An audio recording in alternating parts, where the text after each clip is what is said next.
I've missed That that. Strange gets me every noises. time. Oh. Oh, Hello. lordy. Hello, everyone. Hello. Someone want to do the intro? I'm too nervous. Hi, everybody. Welcome back. It's been like, what, 3 weeks, a month? I think it's Something been like a month. that. And it's been an interesting and educational month for all of us, as you all will find out today. 47, if you want to actually change Callie's race, it's technically fletchling changeling.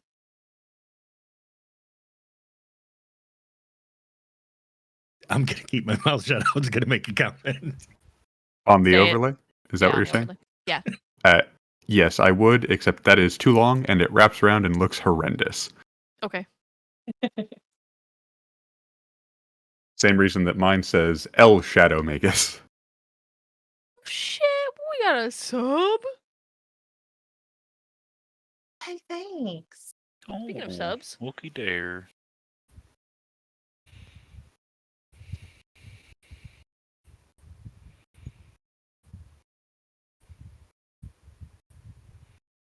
I misclicked Unload on 'em my now. first emote. We got a boost train, hype train. Let's go. Whoop, whoop. Chugga yeah. chugga. Oh shit, we're already about to beat our last record. Damn.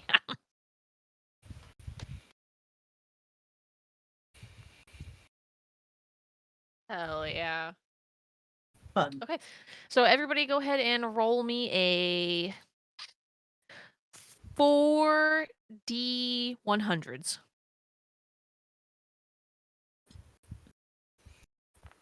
Oh, thank We missing? Did we get everybody? Yes, we did. 4 through 7. What? Why? For why? We did some stuff, and then Zurzasa attacked, and then we tried to deal with that, and then she essentially gave a proclamation of surrender or else. And then everyone found out that Aslith has been living inside my sword, or at least part-time inside the sword. And then people questioned her. Technically, it was supposed to be questioning me, but I said like 2 things during that whole interrogation, so it was mostly questioning her. And then we split off to do our own things. And then... No, that's about it. The ultimatum gave us until the first new moon of January to surrender Ardenguard, which I think is the 15th. Let me check on the new calendar. Correct. It is the 15th. Ooh, and it's got a note on it too. Zurzasa's surrender deadline.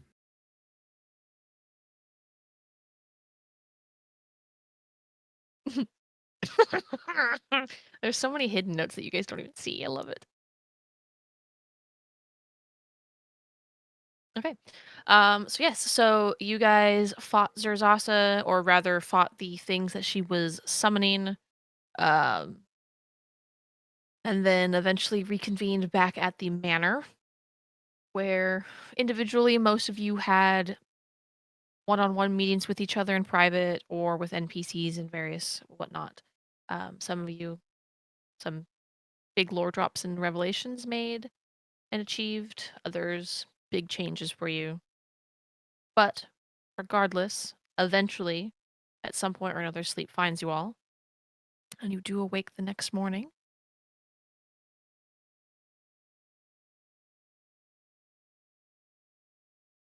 There is fresh food that's been laid out on the banquet table, essentially, by the skeleton crew that's still left over for staff here in the manor.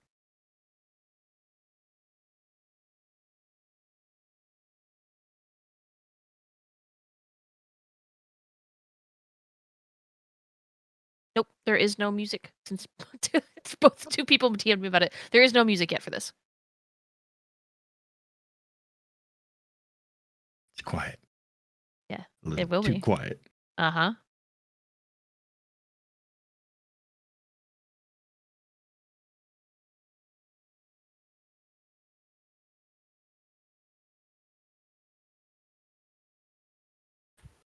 Just given the late night, Amaya would probably want to be one of the last people downstairs.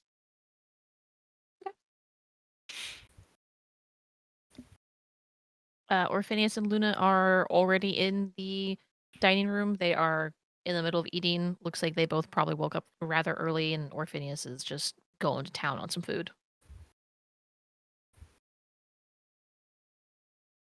Usel's gonna walk on down to the kitchen and see Luna or Phineas and wave both of them. Morning, you two. Orphe, you got an appetite this early for that much food? I'm a growing boy. Nom, nom, nom. Like talking with his mouth full and stuff, just shoveling food in. Fair enough. What do they got to eat? Oh, I bit my lip. Well, they have fruits and meats and more meats, and I've requested more meat, and then they have more fruit, and then they have like berries, which is also still fruit, and then like honey and some vegetables if you're into vegetables for the breakfast, not really my thing, but then they have like, pastries. So a little bit of everything. Yeah. Oh, alright. I guess I'll get me some fruits to eat. And Hughes is gonna go over and sit down next to Orphe and grab what fruits are around and just fill his plate up.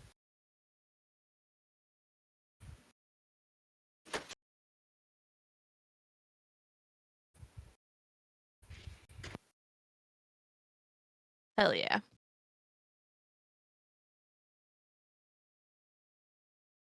Easy enough to do. So you get a nice plate full of fruits and foods and whatever else you want. I mean, it's a full full kitchen staff for the most part. So I mean, they have everything you could want for breakfast. Whole smorgasbord. Full smorgasbord. I am waiting because if Amaya is going to be like the last one down, Varys is probably like a late start for him as well.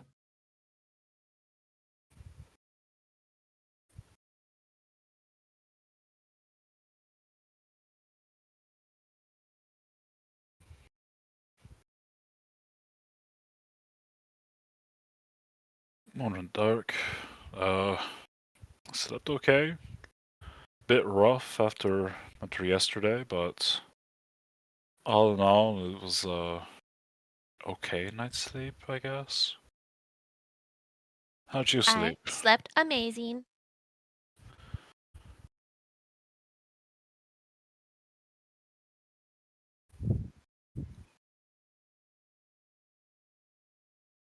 Huey, you're muted on stream.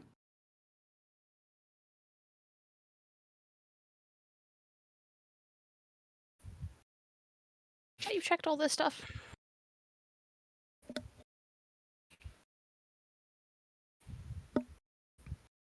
That's probably better. There we go. Hey, look, it's been a long time. And I had everything Professional. checked, but We're good. apparently not. So I just said that I came downstairs, said good morning to Orphe and Hugh, and grab a plate and sit next to Hugh and start eating. Just probably fruits and vegetables, or not fruits and vegetables, fruits and like healthy stuff in the morning. Hugh stole, not to be confused with Hugh, the barkeep Correct. at the cat.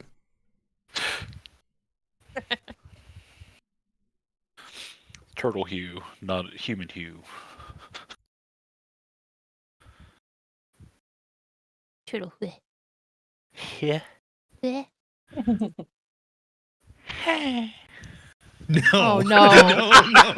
No. Jesus. He's a healthy young turtle, He's middle-aged. for a turtle. He's a healthy young turtle. Clip is going on TikTok. Oh no.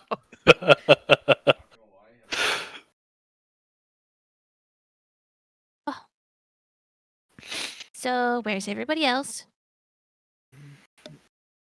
Probably still asleep, especially after yesterday. Orpheus is gonna cup his hands around his mouth, and he's just gonna say, "Breakfast!" as loud as he can.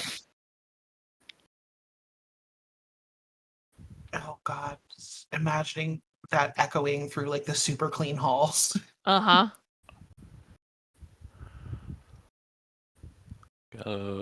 Got quite a pair of lungs on you, Orphe. Yeah, well, lots of screaming for my life growing up, so yeah. Well-trained lungs. Oh. Okay. Because I imagine Houston really doesn't know much about that, about what happened. Yeah. 'Cause I don't think Houston's ever actually asked Orphe or asked the rest of the group where Orphe came from. As I walk into the room, just, yeah, that'll do it. Good morning, Seeker. Hello. So Maya's gonna get dressed and poke her head out in the hall to see whose doors are open, like who's maybe not in their room, just to assess, and then head down. As you When- as you open your door, Kulog and Eeldrath like kind of stumble out of their room, just to like yawning and obviously stretching really big, and then you hear Eeldrath like doing tippy tappies because he's hungry and he wants to go get some food. Are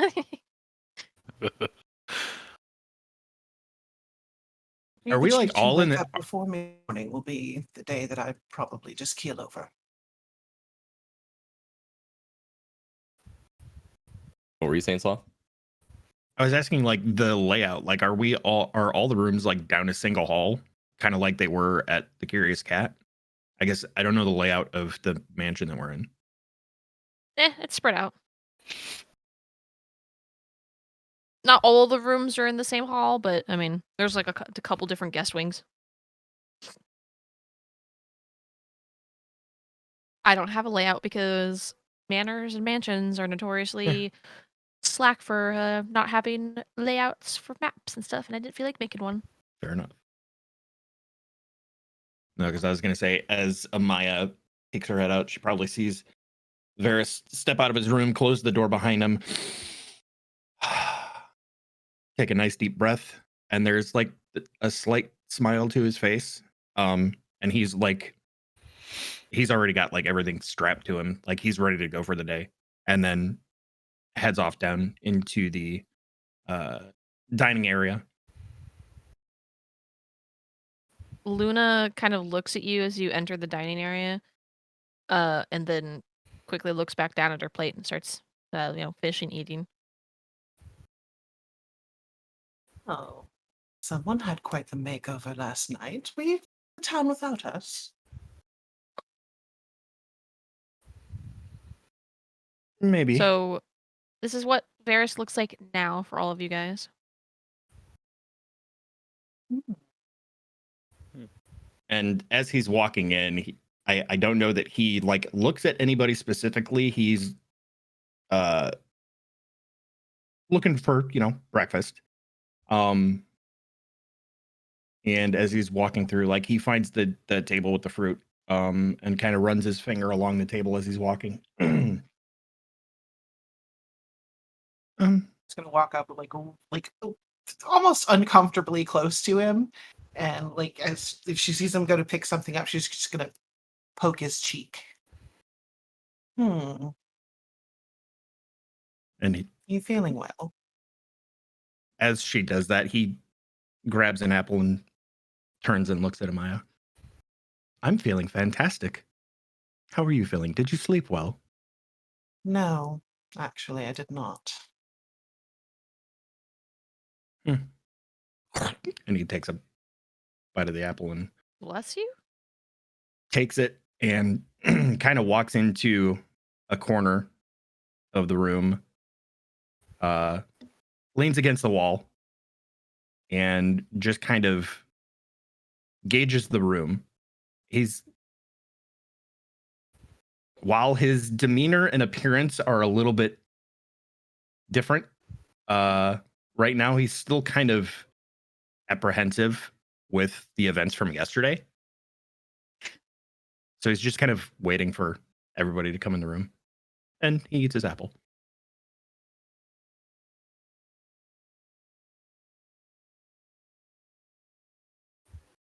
It looks like we're missing someone. Look over to Sigrun. Who? Don't look at me. I have no idea where she is. Phineas starts like packing himself down. No, I'm here. If I meant Lily, Azalith. Sigurd, you would know where she is. She is sleeping in your room. Okay, in that case, I changed my answer to last I knew she was asleep. As I continue eating. She's still insistent on not eating anything that's offered. Seems silly.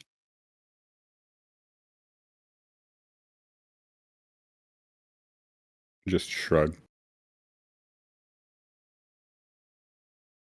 Should I go get her? If she's tired, might as well let her sleep.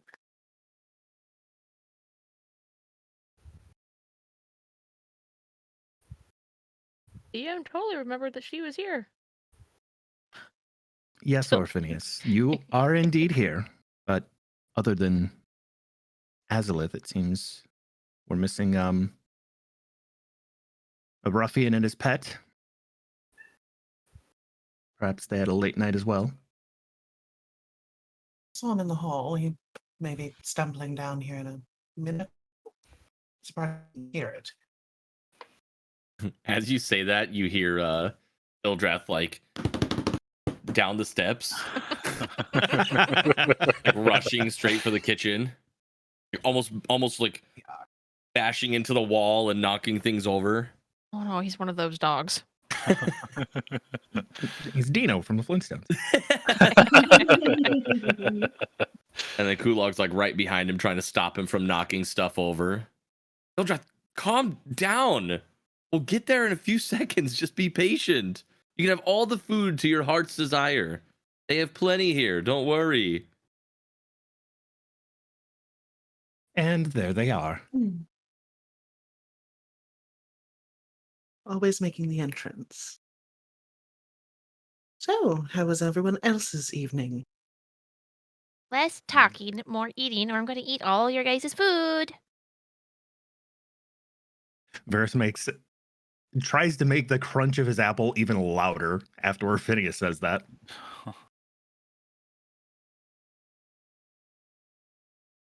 I take a piece of food off of his plate while he's talking. He like tries to like play like snap at you a little bit with his, you know. Yeah, I'll grab a few pieces of food and just go lean on a wall. What Kinda is looking out with a you guys window. and leaning on walls? There's chairs here. They're perfectly fine chairs, you know. They are perfectly fine chairs and they're exceptionally comfortable. Not always in the correct position either. Shoot him a wink. I don't know what that means. And standing after laying down in bed for 8 hours is usually a good way to help get the blood flowing for the day. Is that because you guys are old? He so audibly Pardon? snickers from that. Orphe, I do believe you are older than quite most of us. No, I'm not. You are actually older than yes, you are. 3 of them. 4 if you count Ildrath. I believe aside from Kulog, I'm the youngest one here. That doesn't count because I age differently than you guys. Well, you didn't specify terms. Me. Starts shoveling food in his mouth again. Shit.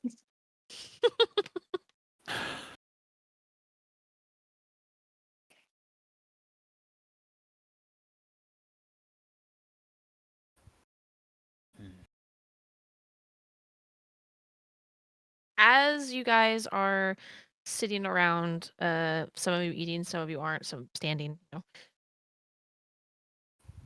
about 5 minutes in, Orphanius just stops what he's doing and stands up and walks out. Ovi? That's odd. Does he Well, rack any Phineas. of us? Nope, he just keeps on walking towards the front door. Because that's weird. Yep, Houston's Yep. up and going after him. Who else is following?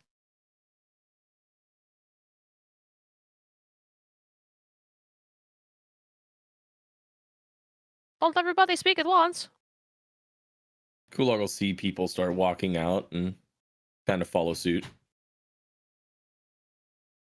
I don't think Varys follows completely. Like he probably walks out of the dining area to wherever leads to the front door to like watch where everybody's going.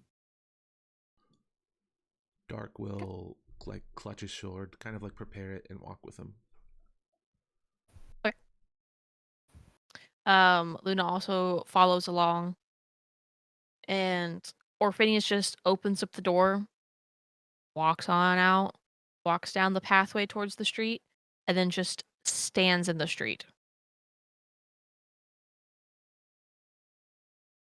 As everybody continues like going out the door, is everybody just following him down?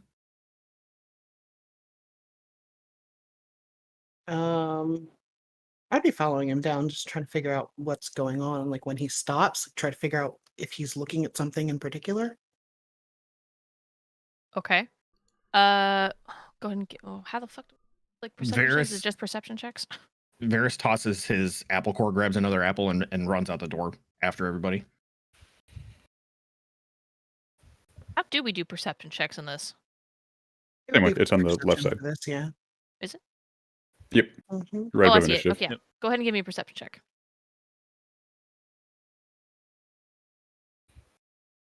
Okay, I'm gonna DM you. Secret time.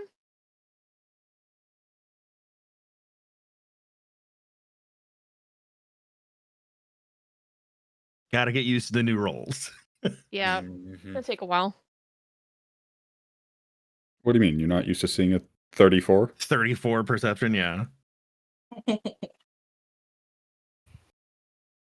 be fair, For- with Callie's for- characters, that isn't actually not normal, Not really abnormal. even when it was 5e. For those who don't know, in the chat is an explanation, and for those who are listening, we have changed systems from D&D 5e to Pathfinder 2e.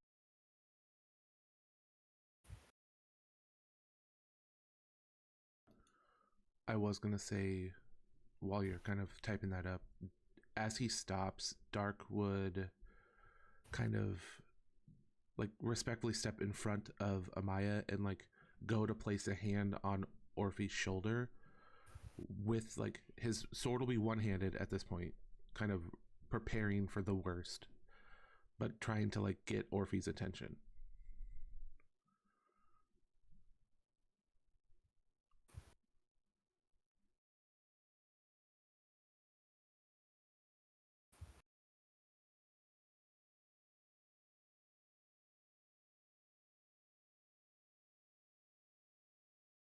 I don't know if touching him is a good idea. The last time he tranced out like this, I made that mistake.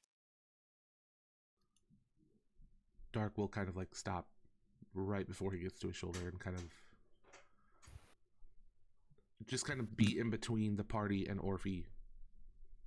Varys is probably in earshot of that at that moment. He goes, "Ah, yes, that was the moon explosion vision thing." The moon explosion vision. Maya just look over her shoulder and nod at Varys. Oh, that's right. You are not with us then. Yeah, you'll have to fill me in on that as well. But right now I think there's a little bit more of a pressing issue.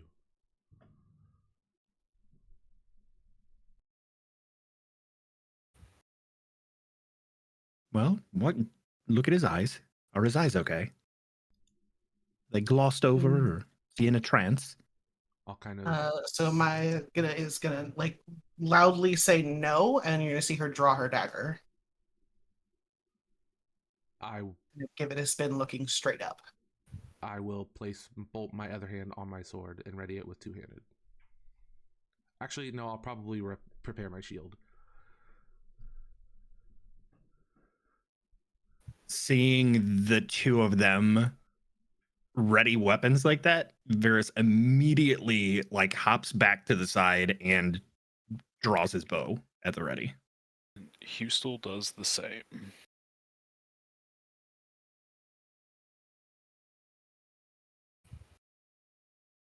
What is it, Amaya? Oh. She's Good just to gonna know. raise her arm very slowly and point upward. Good to know that turns asterisks into bullet points. Yeah, Chet has built-in markdown, so Oh, that's right. I turned markdown on. Callie's favorite. Markdown is stupid.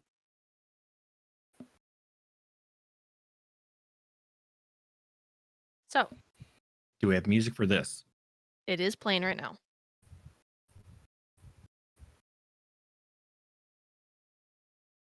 It should be very it faint. loads. I don't hear it at all. I also do not hear it. Ugh, fucking course. It's playing but hasn't loaded. Like 0 out of 0 time. Ugh.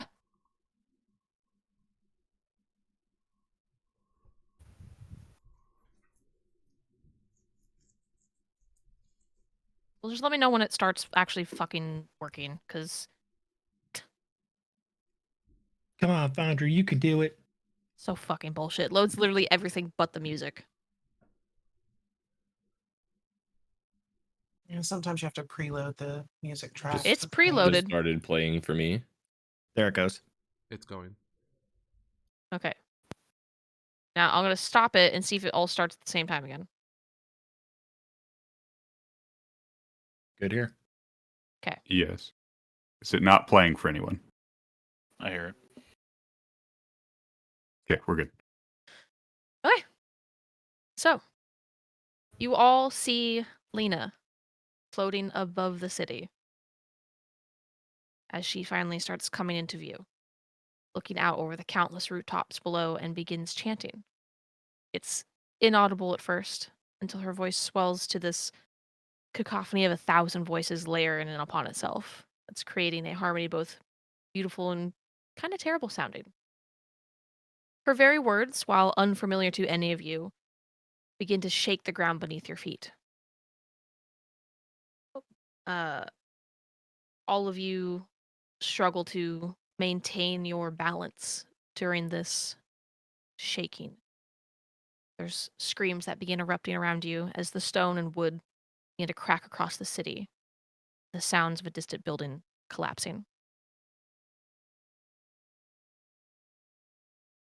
The air itself begins to hum violently, resonating with every single fiber of your being, your muscles, your skin, your organs, and even the very atoms shake and feel jumbled. There's a sudden sound that rolls through the air, like glass rather, scraping against glass before the sky itself rips upward, fracturing like a million pieces of a mirror and giving way to a swirling landscape of colors and pure energy. The roar that blankets from the world, from wherever that space is, forces you and everyone around you to cover your ears or risk your eardrum shattering, and it's louder than all of the rivers and oceans combined. At this point, Lena begins to reach her hand upwards towards the sky. Towards the fractured sky, and a hand reaches back. Pale, white, and writhed in millions of eyes. The sheer size of whatever being this hand belongs to is almost too much for you to comprehend. And you see a second hand gripping the edge of the fracture as if bracing the entity while they reach down to touch Lena.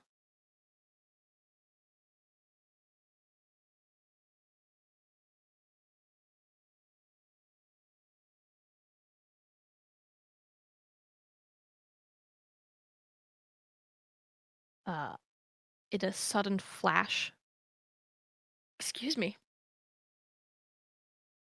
the drone noblewoman pulls the entity into her form. Like a key. What? Like a what?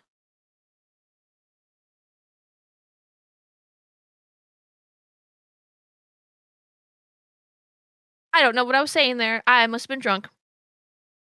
So I'm just gonna skip that line because I don't even know what I was trying to say on that one. Until it's just Lita left in the sky, floating and folded in on herself in a fetal position. Her rich, deep purple-hued skin tone turns ashen before cracks begin to spider across her form.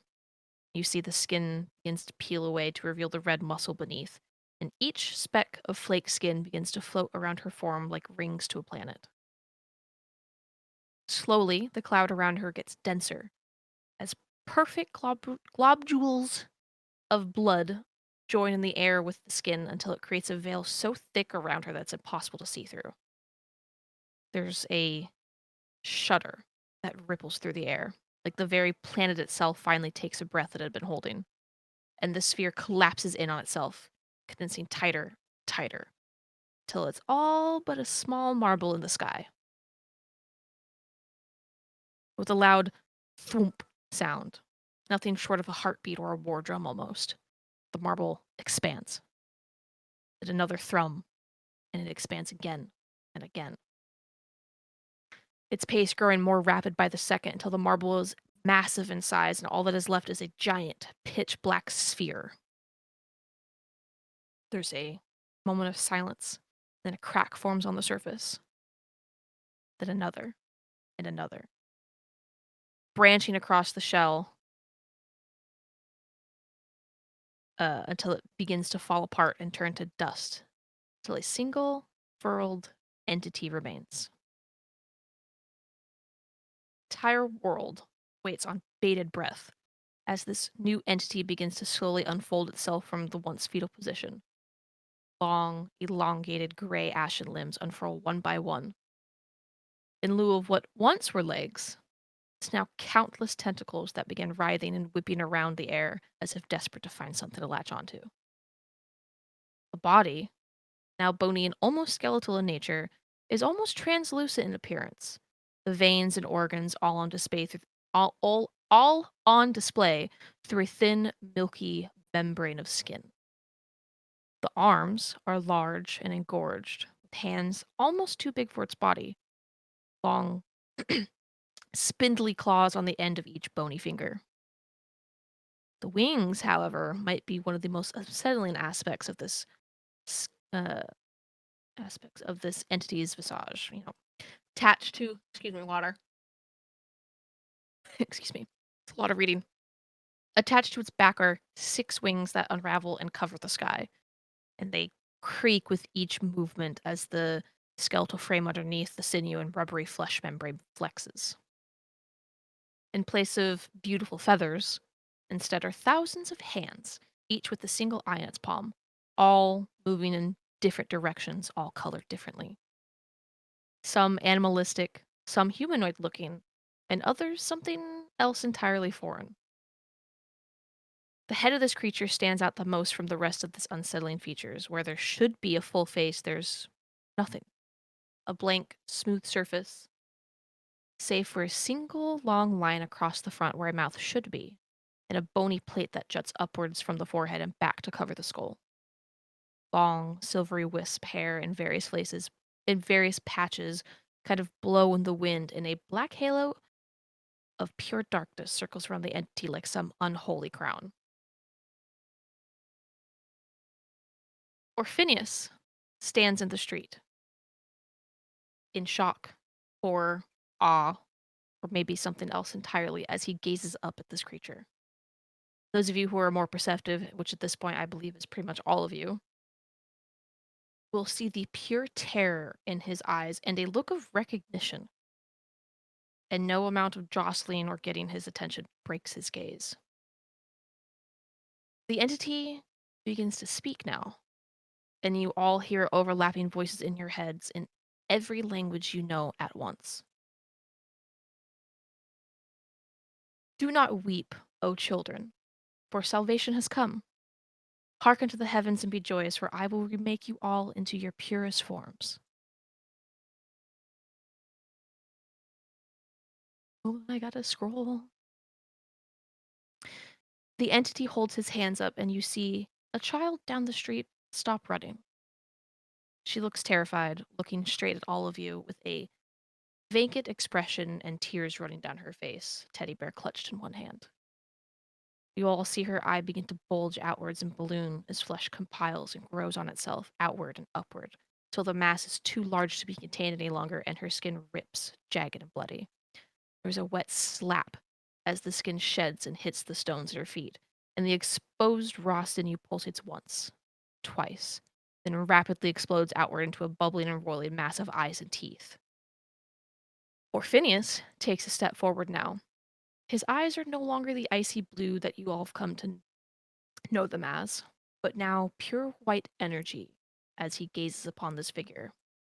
The light begins to spread over his body like silk, until he is all but encompassed in every fiber of his being, pure energy that radiates around his form until it shatters to a million pieces. Darkasson, you follow suit. Then Arusha, Luna, Hustel, one by one, each of you shatter to a million specks of light so pure and golden, till everything that you are is laid bare and floating in the city, joining the countless other lights until the entire land is nothing but a blanket of starlight. You all feel everything at once, and nothing at the same time. Every life, every thought, everything that will be or once was in a single moment. Countless potentials and futures spidering out like some great tree before you in an endless possibility. You feel the very essence of the universe, the magic itself that holds it all together, course through whatever form you now take and begin weaving itself through all the pieces. You feel your friends, your enemies, companions, lovers, those you've lost as bit by bit you are all temporarily connected. With a surge of heat that would, if you could, make you cry out, the connection snaps, and you feel a sudden rush as if you were pulled inward on yourself. The weave begins stitching you back together atom by atom until you are left whole once more, standing next to your friends in that street. Strange new power flows through you, and you know that each of you has been kissed by pure magic and cosmic power, for better or for worse. The cosmic entity floating above the city shudders its wings before a loud bell shakes the earth, and the entity is ripped from Lena's form, being sucked back and up into the fractured sky, the pieces of the broken mirror replacing itself like nothing ever happened. Lena's body is left pale, cracked, but alive, and you can see her form shift out of time and space back to whatever hole she had crawled out of until she regained strength once more.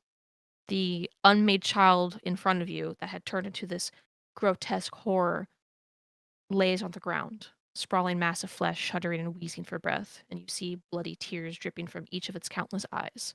It weakly cries out to you guys and tries to reach a hand for you, and then collapses.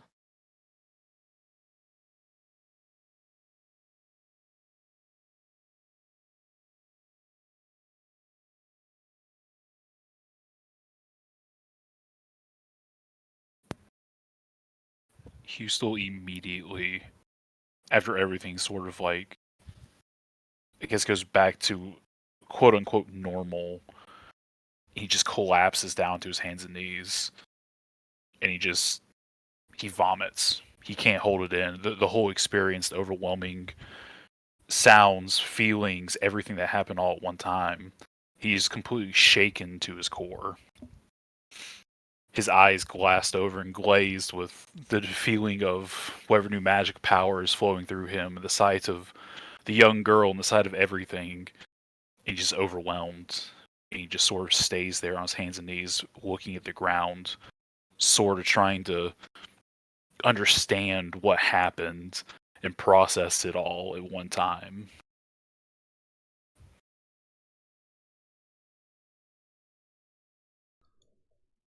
Dark just stands there, speechless, feeling everything at once, overwhelmed, like kind of Houston was saying.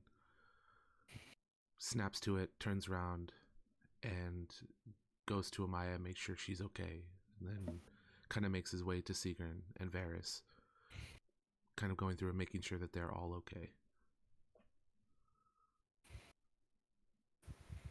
Much like Husel, Varys is collapsed to his hands and knees as well. Like he's holding his frame up, but his head is facing the ground. His eyes are teared up, crying, but there's a smile to his face that you can't really tell if it's like just pure terror or actually happy, as he's just trying to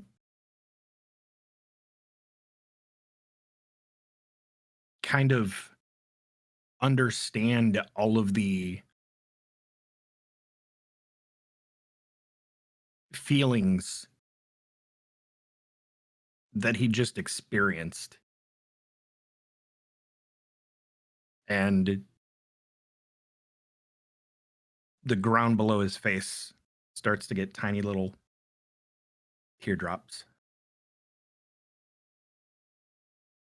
And the what may have looked like terror at first kind of fades away. And there's still a half smile, and he pulls his left hand off the ground and kind of wipes the tears from his cheeks and pulls himself up to one knee and looks around to see how everybody else is.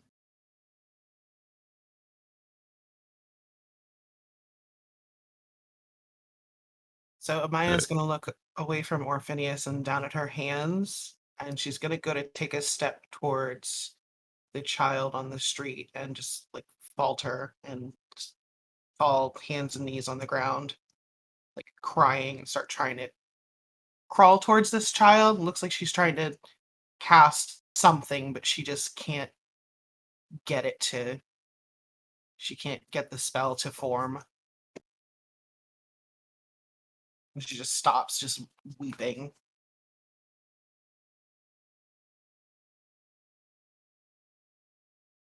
Sigrun is standing in the same place that he was, and you see Farasha in his hand just like shaking.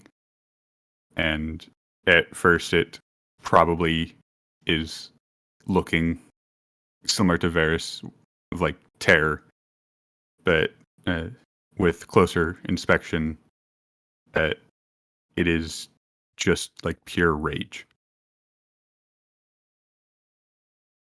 Not moving, just staring like straight forward, furious.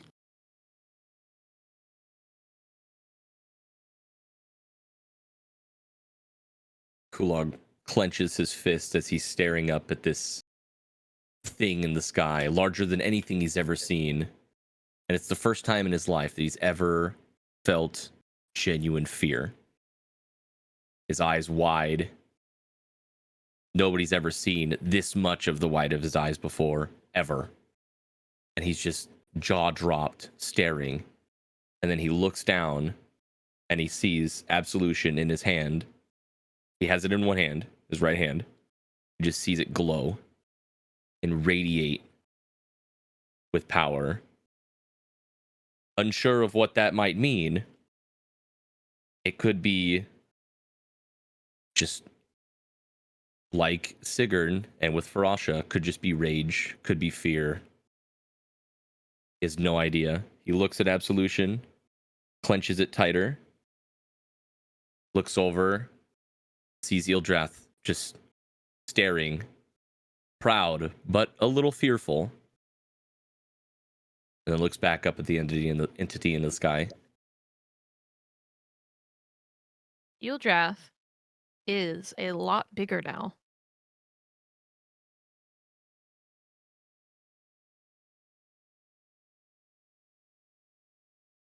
Or Does he Phineas. still look like Ildrath? Like, would we Oh, yeah. recognize he's just You larger? guys all Okay. recognize each other. For the most part, none of you have physically changed, mostly. Luna, who came out with you, now has she is currently kind of up against the wall shaking, and she feels this strange twitching sensation, and she reaches up. And for a split second, you swear you hear a little yelp from her. And she has fox ears.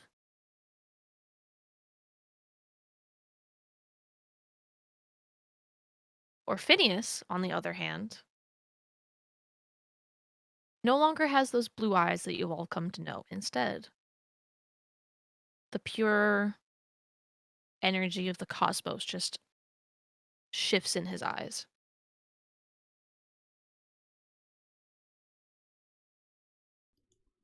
Yeah, That's so cool. it actually looks beautiful. I was gonna add that once Dark kind of gains his feet and sees that everybody's kind of still processing things, he's going to make his way to Orphinius and he's not gonna touch him because of what Amaya said, but he's just gonna kind of make sure that he's stable and that he's okay, and he's gonna kind of just go, Orphe, are you still with us? Or Phineas is a little bit of in like shell shock. You do notice that he's not as scrawny as he once was beforehand. Now he's actually kind of bulked up a little bit. Got that like lean muscle going on.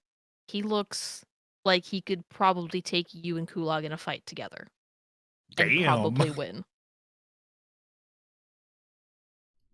That's terrifying. He's not like roided out, but or you guys all know him as this, 5'10" little scrawny boy. He's definitely filled out.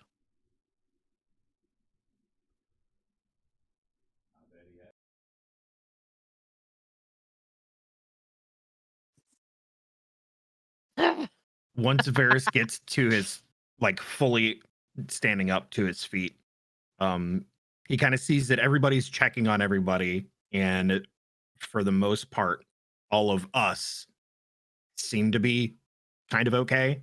And he looks around and sees Luna and kind of jogs over and puts both of his hands like on the sides of her head. Are you okay? And he notices the ears, and he like reaches up and like delicately touches like one of the tips of her ears. Since I'm going to DM you, since you were close enough to recognize this.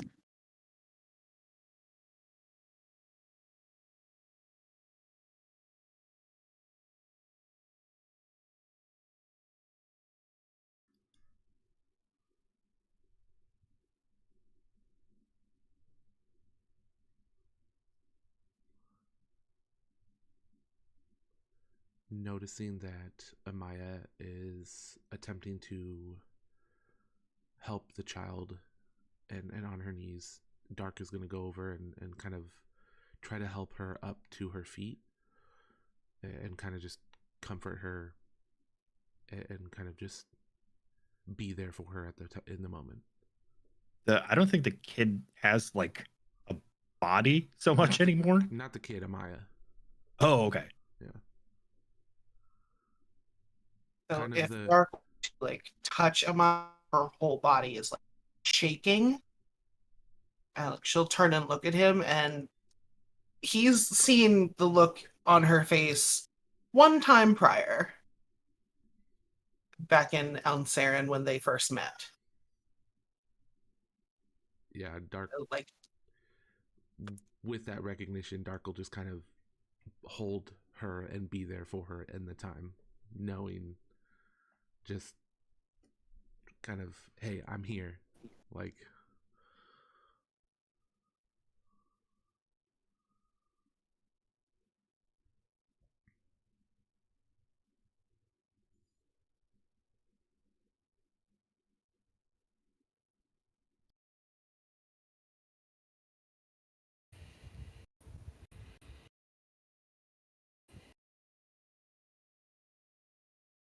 Fuck was that thing?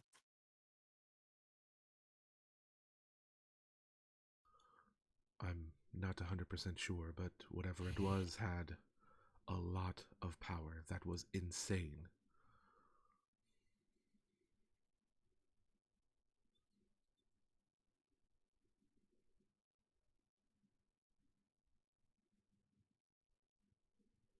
Starting to realize that she definitely like feels different aside from just pissed the fuck off.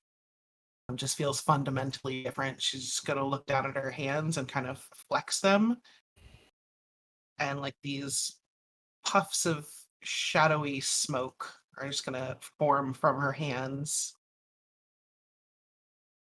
and she's gonna look up at Dark. Do you feel it?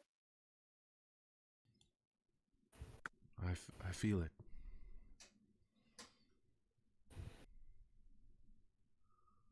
Are you feeling it now, Mr. Krabs? God damn it. I should have known better. I'm so sorry.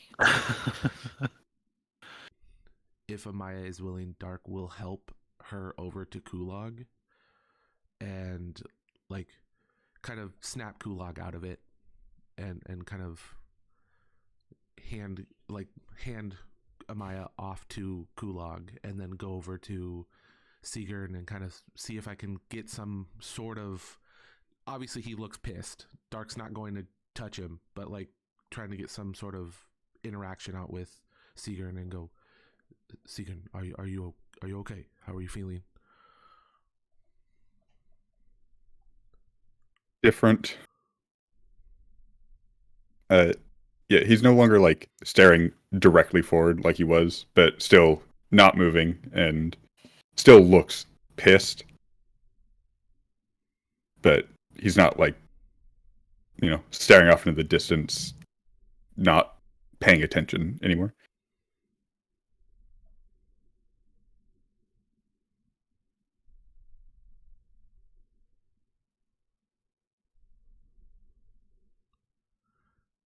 After gently touching the Luna's fox ear and the shift that happens, he kind of like pulls his hand back, but then puts his arms around her and just pulls her into a tight hug and puts like his right hand on the back of her head. She immediately just hugs you back very tightly.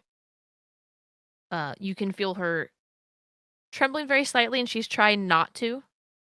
She's trying to keep up Varys her is tough quite exterior. the same. Yeah. He's still shaking too.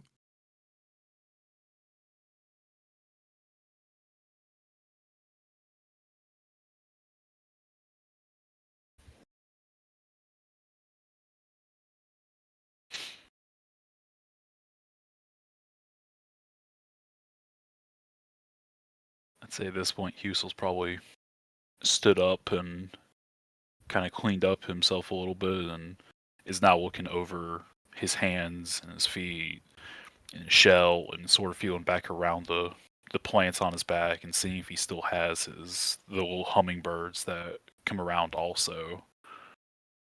Unsure if, seeing some of the changes that, like, I guess to Luna after he's turned around to Varys and her, just the overall feeling of difference, he's starting to question if he's relatively the same also.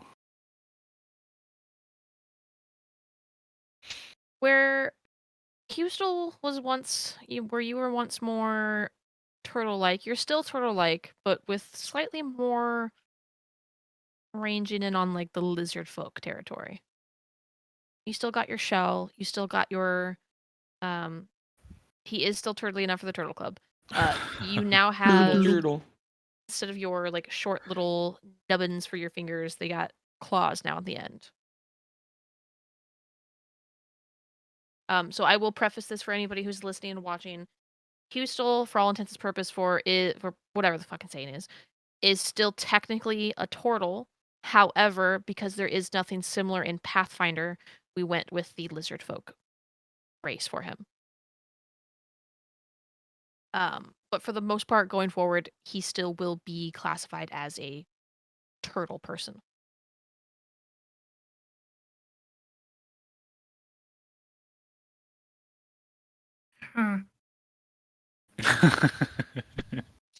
Christ. Okay, so I'm pause the action for the second because like I was looking over the map while people were kind of doing stuff. And I noticed- forgot the lighting effect. I had a whole lighting effect going on. This was what it was supposed to look like. Yo, that's sick. That's awesome. That's cool as fuck. Holy. I was gonna remind you, but I didn't know when it was supposed to Yeah. happen. Same. Yeah. I was like, I don't know when it's supposed to happen, so I'm just gonna kind of let it ride out. I didn't want to DM you in the middle of your no. exposition and screw you up. I had a whole thing going on for like when you guys broke apart and like the entity showed up and this was what it was gonna happen and look like and oh man. It's It's fucking still cool. super cool. This is really, really awesome. It looks like It's holographic it's art the limited almost. edition holographic Efos. Yep. Limited edition One for Efos. one.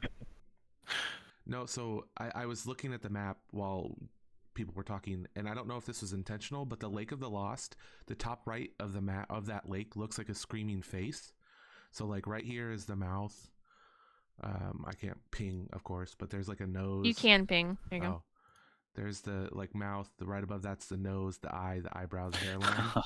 Oh I my don't know god. how I saw see that, it. but like I just noticed it and I was like, that's really cool and clever if that's the case, but or if it just how it laid out, Lake of the Lost could be a screaming soul of the lake. Stop giving her ideas. Writes that down. Yeah, she's like furiously taking notes. Write that down. Write that down. I'm gonna go ahead and attempt to interact with this new system. Is there any check that I can do to figure out anything about what just happened? I would assume something like Arcana, Occultism, or Religion, but I don't know. Un momento, I have a quick sheet note for this. For you, go ahead and roll me a religion check. Oh, you sure? Are you not let's trained see. in religion? No. Yeah, it would technically be religion. I'll allow occultism if you're trained in that too. I am. That or I don't know if it would actually fall into that, but planar lore would also be one of the Ooh. things that might work. Okay. Which is better for you? Occultism. Okay, then roll occultism. Okay. While he's doing that, Oof. Wonderful. I would have been too like preoccupied with checking on everybody to have noticed. I would have looked down now at my sword, which is now permanently lit up, correct? Like it's just permanently on fire. I don't actually know. Let me double check for how your sword works now, the flame tongue. Okay.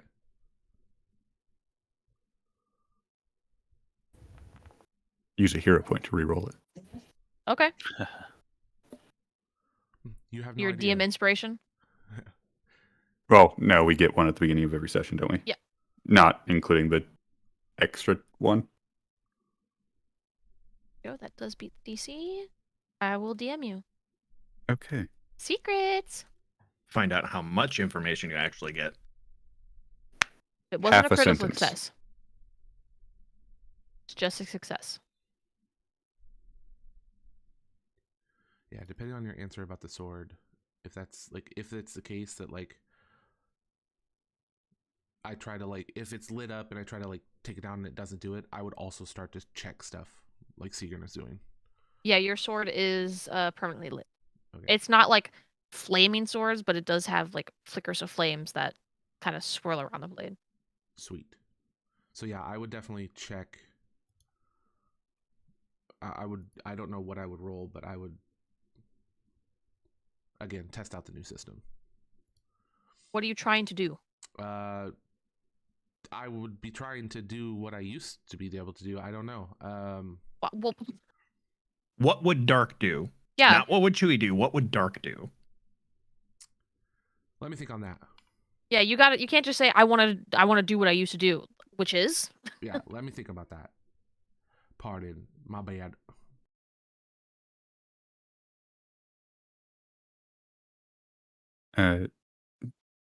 His sword is just a flame tongue, right? Yeah. From how I read this, when wielded, it projects illumination. So if it's sheathed, then it's not on fire. But any other time, if it's in your hand, it's on fire. There you go. So the on-off is less of a command and more of a, I have my sword in my hand and it is now on fire. Yeah. At least that's how I would read when wielded. Right. So like if somebody knocks it out of his hand, it goes out as he drops it.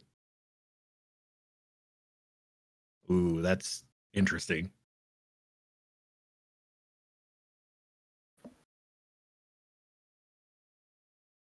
So as Varys pulls away from the hug, he like puts his hands on Luna's shoulders, trying to like calm and stabilize her as much as he is himself. And he notices like something almost dripping from his arms, and he like pulls back a little bit, and he like tries to shake it off, and he looks closer, and it's super faint, but it's almost like a soft shadow just emanating off of him.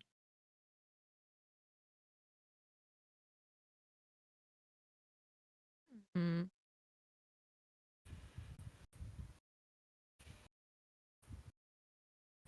Interesting.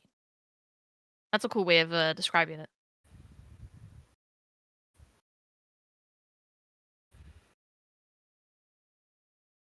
And it works perfect with Ed, because Ed was already like a shadowy leather armor piece.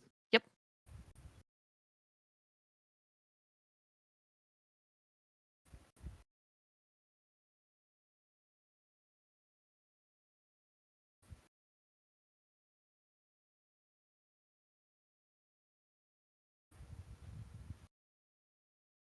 In fact, I think because of that, when he realizes this, he probably like pulls his shirt open to like look at the armor that he's wearing to see like if it has changed at all. It has changed a little bit. The general design and everything is the same. How it fits is the same. It does appear to kind of give off a little bit more wispy shadow effect. Kind of fits in with your whole theme. So like as he opens his shirt, like the little shadowy tentacles probably like, I don't know, I feel like maybe they're a little bit more apparent to at least to Varys.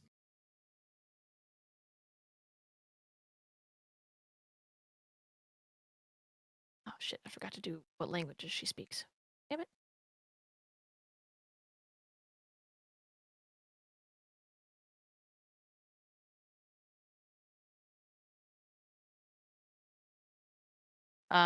Luna will she kind of sees the wispy effect coming off the armor, and she kind of runs her fingers across a little bit. And not audibly, but in his head, Varys will call out because he doesn't hear any snoring right now. So he's just like, Ed? At the moment, there's no response. And he calls out again.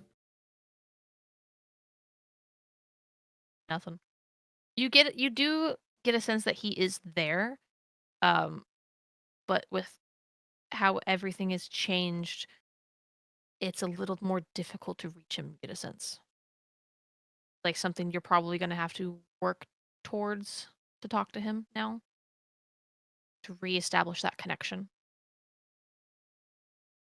And he slowly like redoes the button and covers it back up. And looks back up at Luna and says, he puts his hand back on her shoulder and says, "Come on, we need to check on the others and make sure the city folk are okay. Though I don't have a good feeling about this." And he like takes and turns and starts walking towards the others.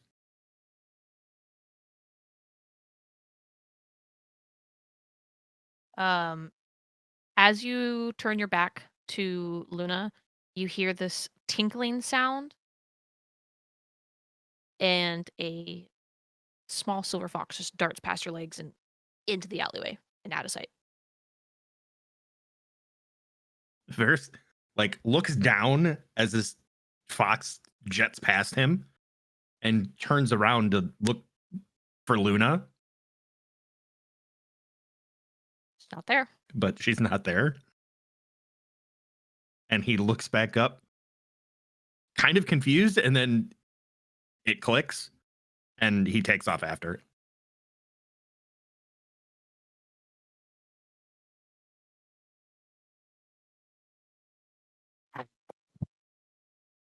Yeah, she is thankfully you are able to keep up with her. She is going throughout the back alleyways um with ease, uh darting underneath things and over things. And looks like she's genuinely having fun in this form, but she is keeping her head on a swivel. And as you guys are kind of running through, you see a lot of people, normal looking, slumped against the streets and the walls, wherever they can. Some crying, some wailing, some confused, some angry, and many others not so much. There's a great deal, many people who are very much like the unmade child. Some are various shapes, some are tall and skinny, some are large, some are gnarled, some are only half transformed, um, ranging anywhere from children to elderly people, even a couple animals. But they all, most of them are kind of moving around. They don't seem to be attacking. Um, they seem to have their wits about them for the most part.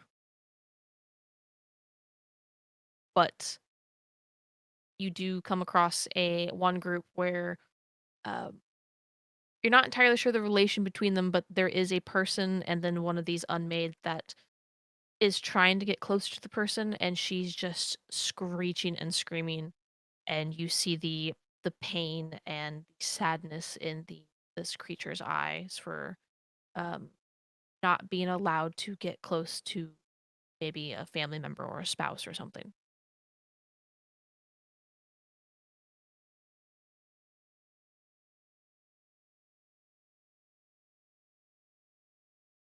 And Luna takes off again, just kind of going around the city getting a sense for what happened and the damage that came from the earthquake.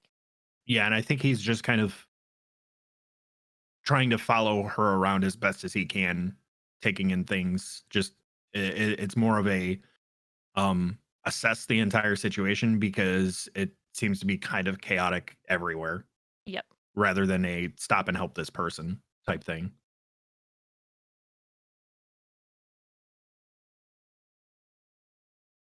What are the rest of you guys doing while they're doing that?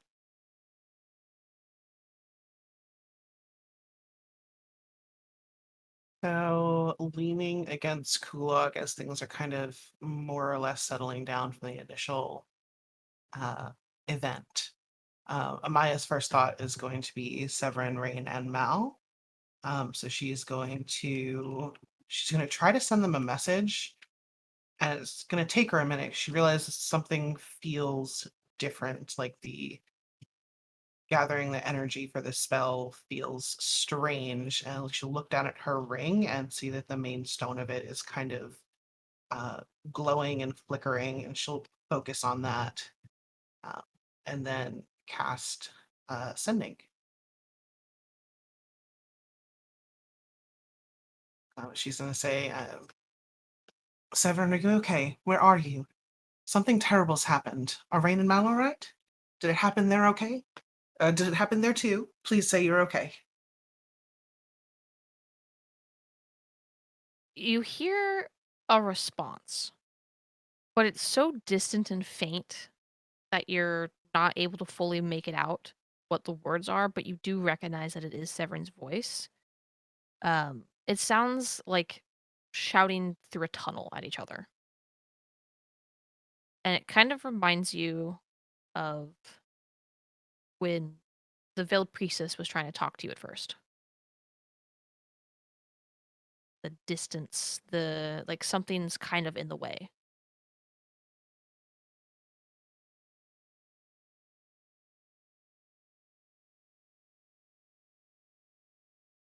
But he is alive. Fuck. You did technically hear him, so Yeah, the difference in the communication is really off-putting, and worrying. So like, she's probably gonna be squeezing Kulog's arm, like his wrist, so hard that it start to get a little uncomfortable.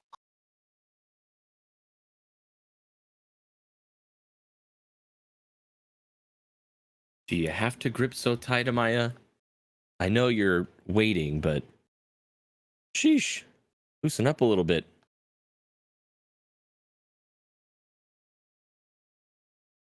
Look, I think whatever just happened didn't just happen here.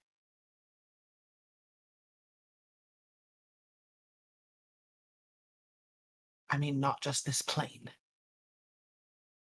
I could be wrong, but something's different.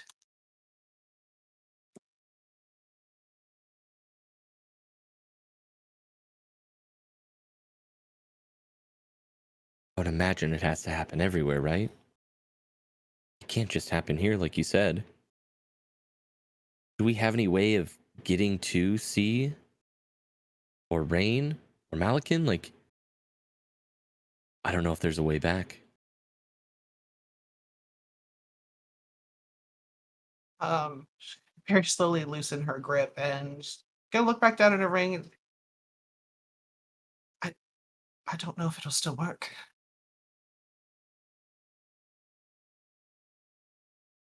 We can give it a try once we get everybody back and figure out what's going here first, or figure out what's going on here first. We have time, I hope.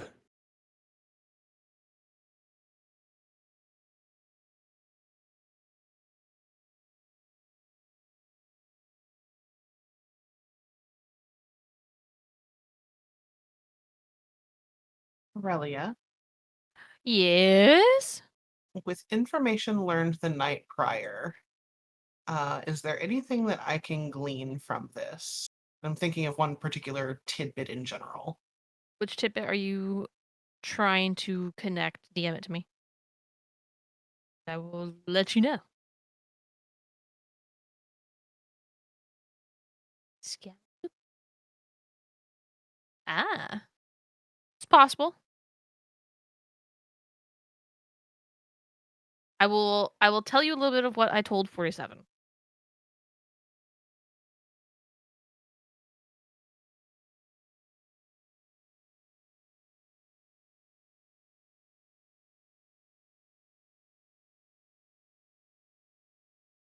You said after all of that happened, Lena's body fell to the ground. She's still No, she's fine. She was left alive, but a little broken, essentially, and then she essentially plane shift more or less herself away. oh, okay. Wherever she disappeared during the um yep, the meteor attack. Got it.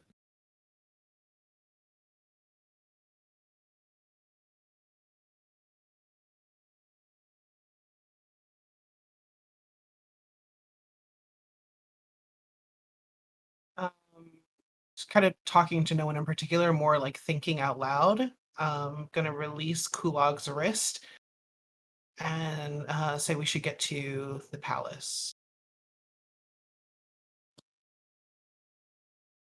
Get out of my brain, Callie.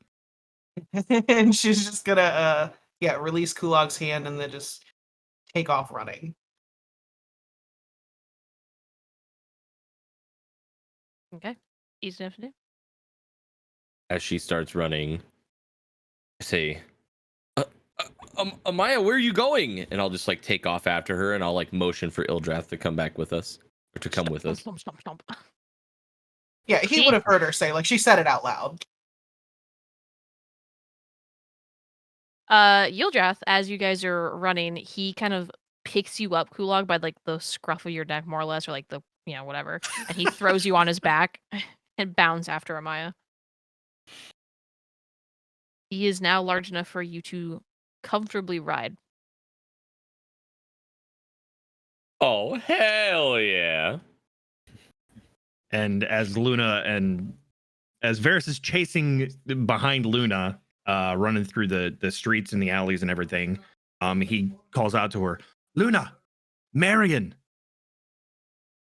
You get a sense that that's kind of where she was making her way towards. But she was trying to be a little more dutiful. But yeah, as soon as you kind of give the okay, more or less, she turns heel and heads directly towards the palace. I feel like I might fall behind the speed of a quick little fox, Your speeds are but actually the I'm same. still falling behind. Oh, okay, cool. So yeah, off in the direction of the palace. It was seeing Amaya and Kulog and Yildrath. Husel's going to follow suit and run with them, heading towards the palace. Phineas kind Sigrun of will- snaps out of his stupor and looks around and just, without saying anything, starts following as well. Sigrun will also follow and end up actually catching up to Amaya and Kulog. Yeah, he fast boy now. Dark follows suit. Oh. Dark, you're slow as shit. Shut up. We're all over here sprinting, and Dark's just casually walking. Speed walking, sorry.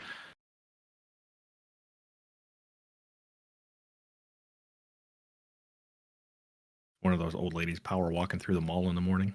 Exactly. God. So Has- kind of as they're going, like Amaya's gonna be like, gotta get there faster, just like not consciously thinking of it. And she's gonna just bolt and pull away from Kulog and Sigurd. I need guys' tokens to the other screen too. Oh. Hustel and Sigrun have the same speed. Ooh, what is that? Fleet step. Gives me plus 30 to movement for Damn. 1 minute. Nice. So my speed is 55 seconds. 55. Phew, Amaya's gone. Sheesh.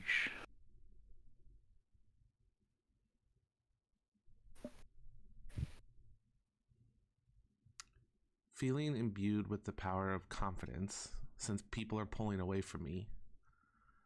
Hold on, let me see something real quick. I am going to I'm going to command Hustel to wait up for me. Wow. Oh, Wow, that's fucking toxic. Wow. Just to kind of get a feel of what this extra sense of confidence is about. Hold, please. All right, feel free to. Yep, there you go. I'll make a will check on that. And he failed. And so Wow. you'll be forced to wait up for me, and then once I catch up, I'll probably just drop the spell. With a smile.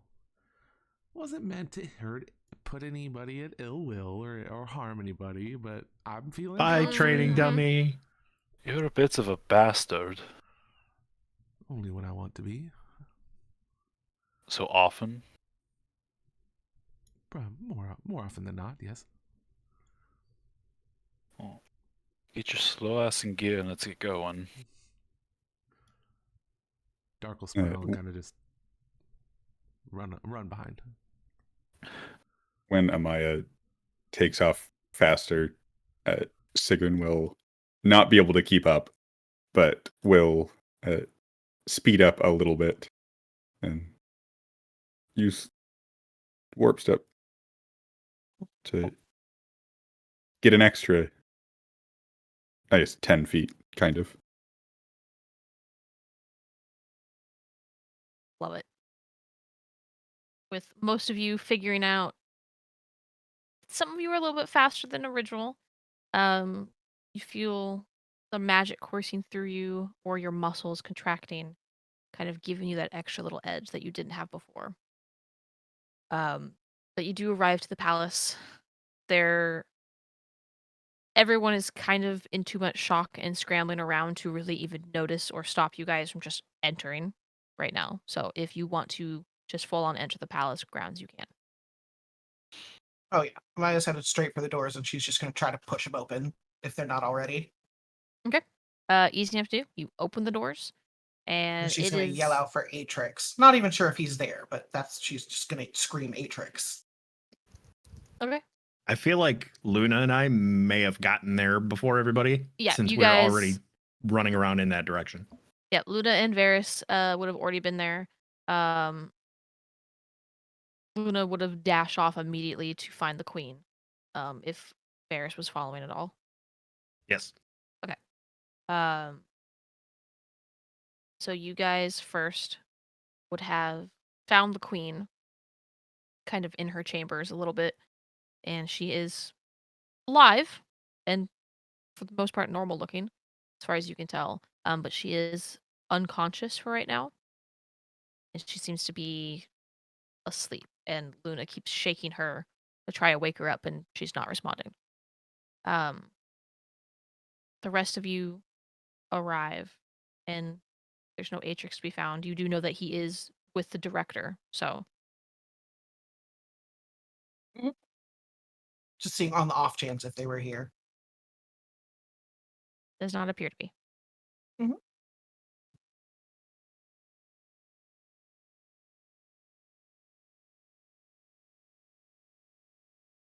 Oh, excuse me. That my mic didn't pick that up.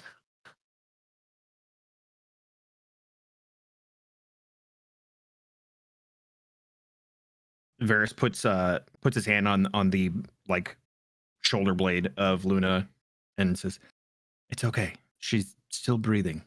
She's alive. I'm sure somebody at the temples can probably help." She kind of gives you a look that says both really and come on. And she like holds up her hands to like try to cast, and nothing happens. She kind of gives you this look of, if I'm struggling, everyone's going to be struggling.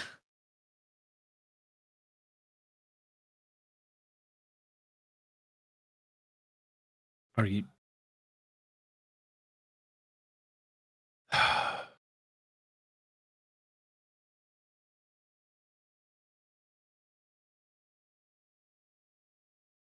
What do we do then? Do we find where's the guards? We just walked right in here. She looks around and puts her fingers up to her mouth and just lets loose a whistle. And a couple guards come in and notice Luna, and they kind of quickly adjust themselves in her presence. And she starts looking for a nearby like pen and paper, essentially. While she's looking for that pen and paper, if we're in the same room as them, we're talking about Marion, right? She's looks like she's unconscious, but she's breathing. Yeah, you guys never said you were going to look for Marion. Luna would've- and Luna and Varys went to the Queen's chamber. Okay. You guys were looking for Atrix. Okay, fair. Unless you're now looking for Marion. No, I would have followed Amaya. I would have followed Amaya and looked for Atrix. Amaya has no idea where the queen's chambers are, so Yeah. Um, Luna does eventually find what she's looking for. She starts scribbling out stuff and shoves it into the guards' like hands. She kind of gives them a "get your shit together" look, and they read the note quickly and nod, and then head on off. And you hear them start barking orders to everybody. Seems Luna's kind of taken control for now of getting everybody back into their place.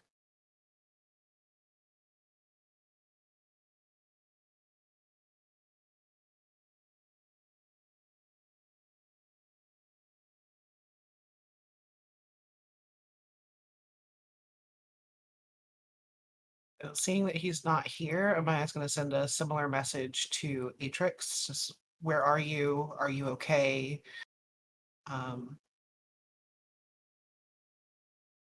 Just pretty much same message, names replaced. So the quote unquote sending spell is different in this. So because yours is cast through your ring, I'm gonna say that he does not know how to respond properly because magic is different. But it did go through. Uh, just for the heightened state of panic that everyone's in.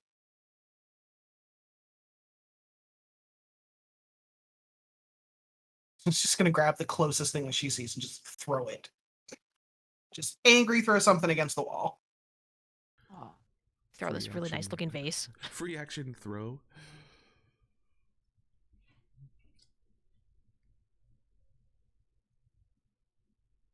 You throw an antique vase, man.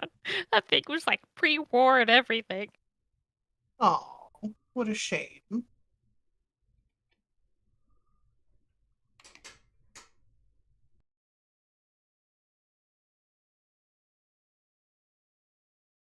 Nothing is working.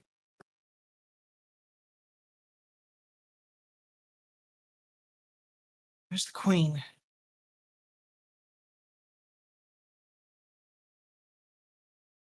Where'd Varys go? Do we hear the commotion of the guards? Yeah. As she's asking this, you hear the guards kind of like daisy chaining commands along to each other and starting to try and get their shit together. You hear one of them mention Commander Luna giving the commands, whatnot. Commander Luna said this, blah blah blah blah blah. Get go do that, blah blah blah. I point in that direction, say, that way. And then start making my way that way. Dark Just suit. following the wave of commands in reverse.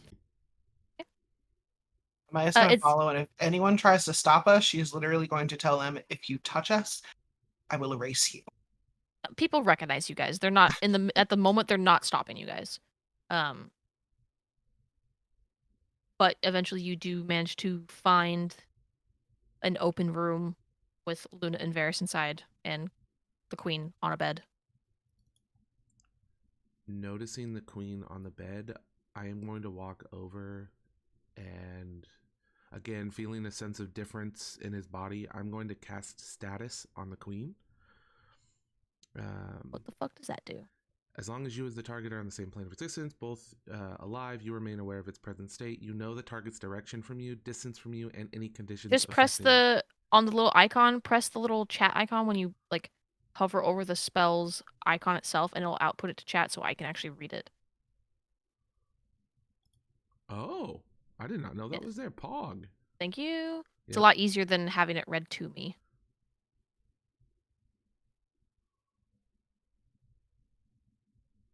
Okay. It's a good question. What conditions are affecting her?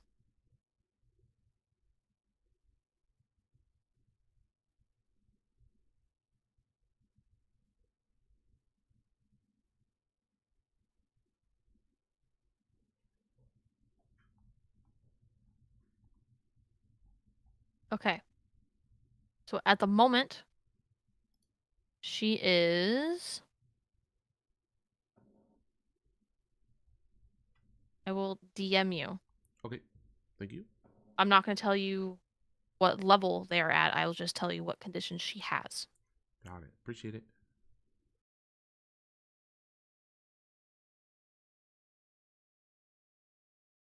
Yeah, seeing that she's at least appears to be alive, am I just gonna stop just inside the door and kind of try to take in since Varys is already there, like his like how does it seem he's reacting to this? I think when everybody comes in before Dark even does the check, Varys turns and says, "She's still alive, but everything's so different. Luna tried to help, and that doesn't seem to be working." And he puts his arm like around her and looks down and just is kind of like looking at the queen and watches Dark do what he does.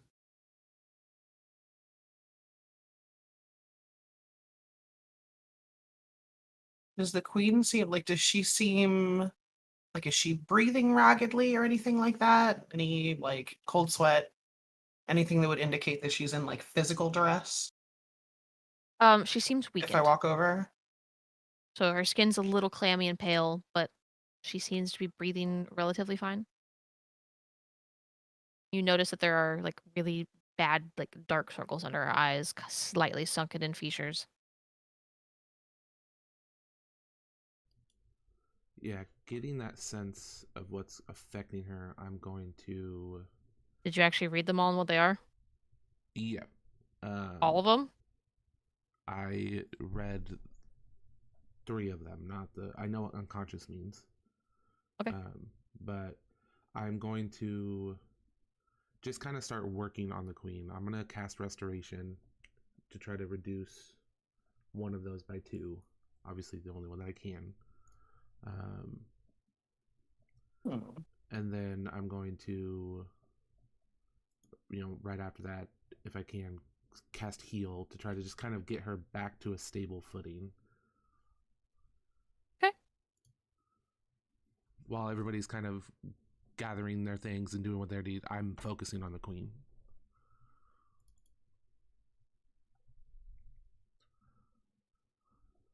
Okay.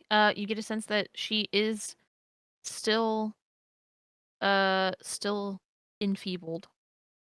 But it definitely helped. I will relay that she is still not okay, but she is better than she was to the rest.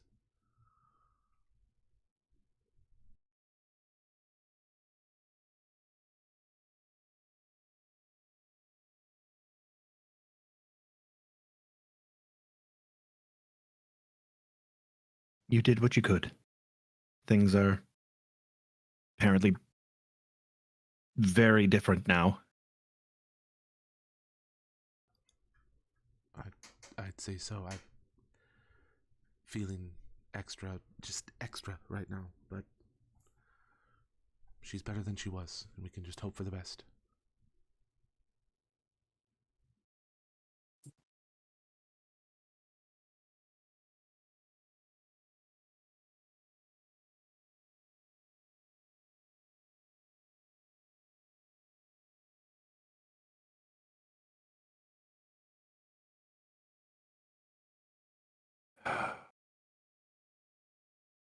What even happened? It's like a dream that was real, and I've never even seen or heard of anything like what we saw, and the sky cracked open.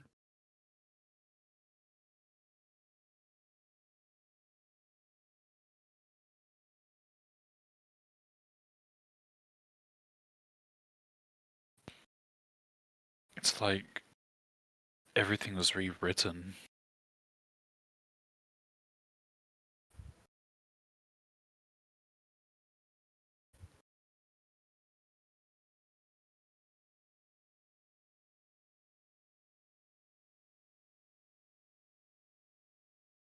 Is this what she was trying to do?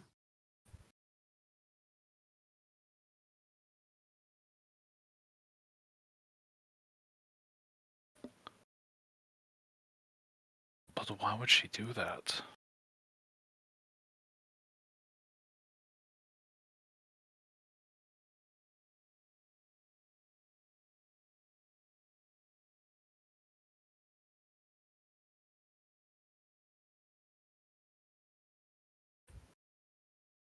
I was just gonna start pacing in front of the door, like looking down.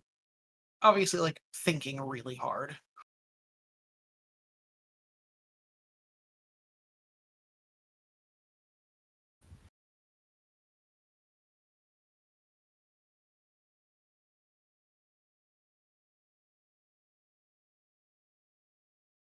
Well, there has to be somebody with some kind of answers. Somebody that knows anything of what happened, what we saw, why things feel so different for so many of us. Speaking about feeling different, have you guys seen Ildrath? He's huge. Did you see me riding on him a minute ago? I didn't. Can Ildrath even fit in where we're at right now? Yeah. I mean, it's a freaking palace. Palaces are fucking massive. They got special dragon parking. I just didn't know. Right, I just didn't know like how big the doors are, like leading into the queen's chambers and everything. Yeah, she's got double doors. Ildrath Valet. Beep beep. Kulog hops off. Don't scratch him. Don't scratch him. He'll scratch Can I back. take a vortex spin? I will He say looks more he doesn't Kulog, have or- it in his inventory, but he still does have the collar, so you can still turn him into a frog. Right, you're right. I think when Kulog says that, like Varys does walk over to Ildrath, and I would imagine like he has to like look up to him now instead of maybe down a little bit, and walks over and kind of puts his hand on it on him and pets him and goes, "You certainly did grow up quite quick. What about you, boy? You know anything about what happened?" Like, and he's just saying this knowing that he can't actually like communicate properly with Ildrath. He does that like thing that dogs do, where he like takes his front teeth and just starts nibbling a little bit at your clothes. I thought you were going to say he tilts his head. No.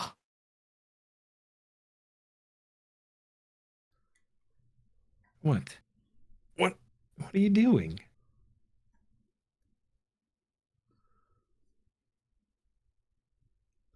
The word pig to Ildrath is the word ball to Myra.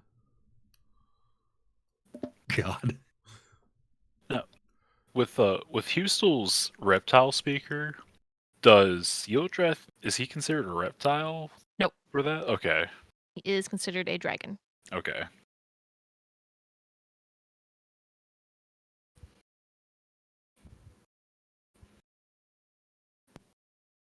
Well, who do we know that's smarter than all of us? Who knows who has answers here? His name, I can't remember his name, but the library, he might know. Are you prepared to give him information? To get information? Interesting. That's actually a really good idea, Hustel. I was thinking of the director, but We were also, at least some of us, kind of planning to go back there anyway. At least to the caves. That we were.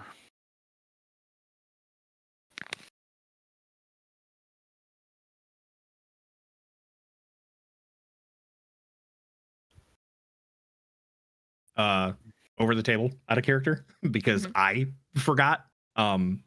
What was the reasoning that we were supposed to be going back that way?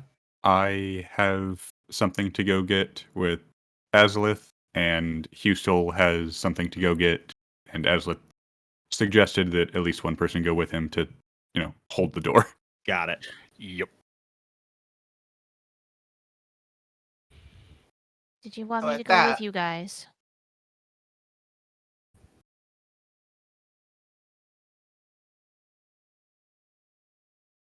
Maya's gonna stop pacing and look at Sigrun and just mentally, like telepathically ask him, "You want to do that now?"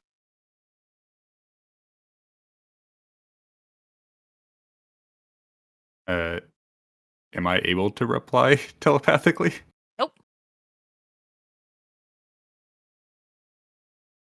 Not Was so I much able like to not like before? not like a sassy, but like, do you want to do that now? Was I able to mentally reply before? I don't remember. Okay. Then just kind of a shrug. Like,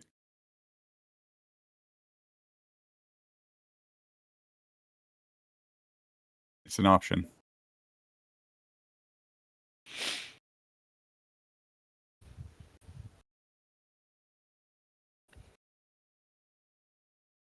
Jesus Christ. Is that your BRB message? I think so. I saw him changing it on stream. Jesus.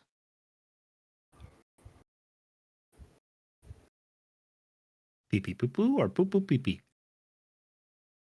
I hate it. Thanks. Yes. First thing, I turn towards Luna. Is there anything you need our help with right now? Since it seems you're at least somewhat in charge at the moment. She kind of shakes her head.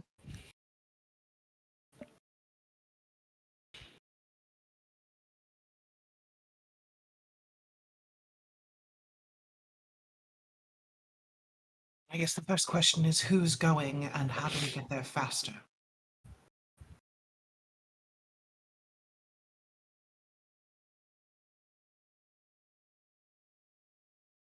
Varys walks over to Orpheus. That was Orpheus, right? That said, "Do you want me to go with you?" Yeah.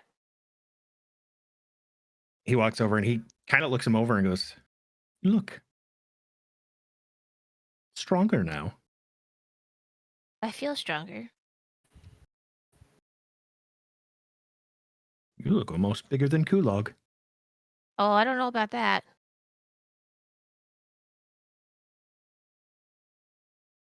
How are you feeling? I've been better. Like, physically, I feel fine. Emotionally, not so much. How's your vision? It's fine. Kind of like Varys tilts his is head like, a little bit. yeah, Varys is like gazing into his like now like glowing, sparkly eyes. Yeah, you just watch as like it looks like a nebula constantly swirling slowly. When he seems at least somewhat confused by the question, I will just gesture towards. I assume the queen has a mirror Yeah. in here. Just kind of like point towards the mirror at him. He walks over and looks and he rubs his eyes once, rubs his eyes again. What the fuck?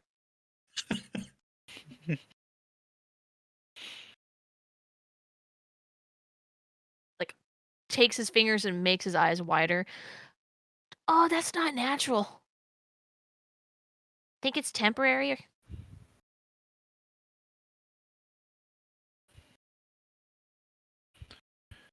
Probably not.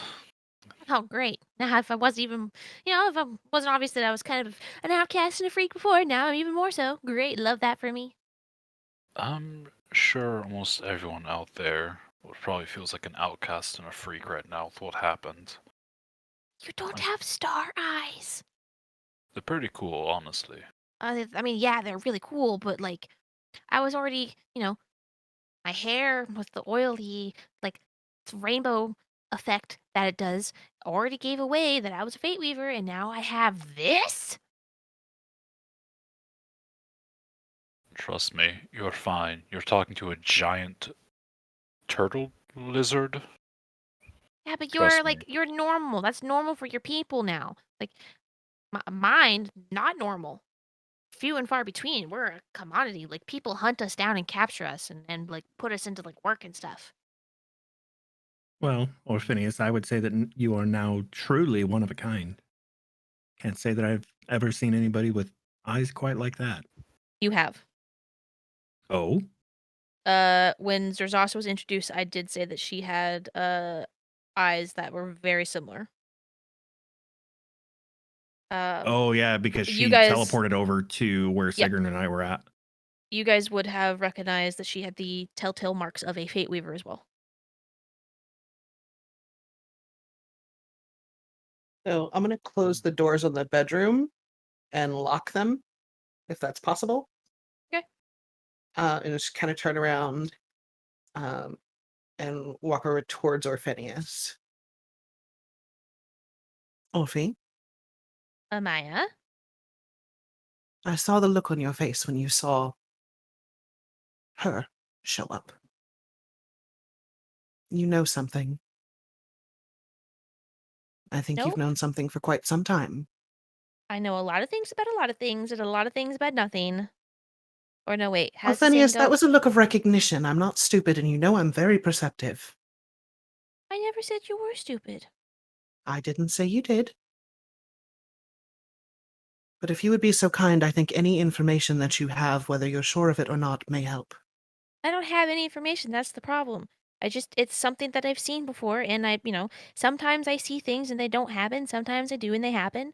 And it's something that I've had to deal with my whole life, and I try not to put too much stock into all of that, because, So you've seen the sky crack open and no, I haven't seen that. I saw the entity. the thing that came through and plunged itself into her body. Yeah, Do you think that's in any way related to what we saw when we were on the way back from the cut? that is what I saw.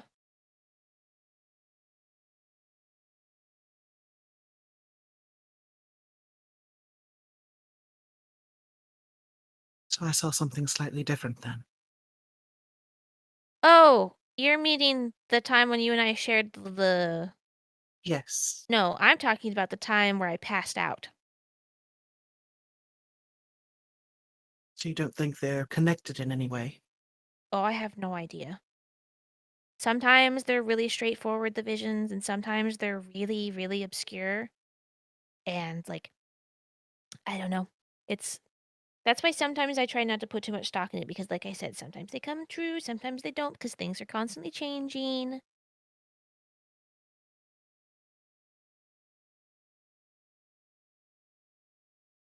I also really haven't used my abilities to really look since the cut because it's kind of, I don't really want that to happen again.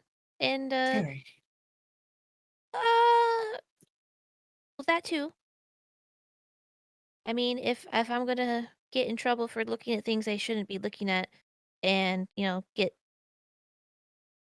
perma unconscious, I don't want that to be a thing.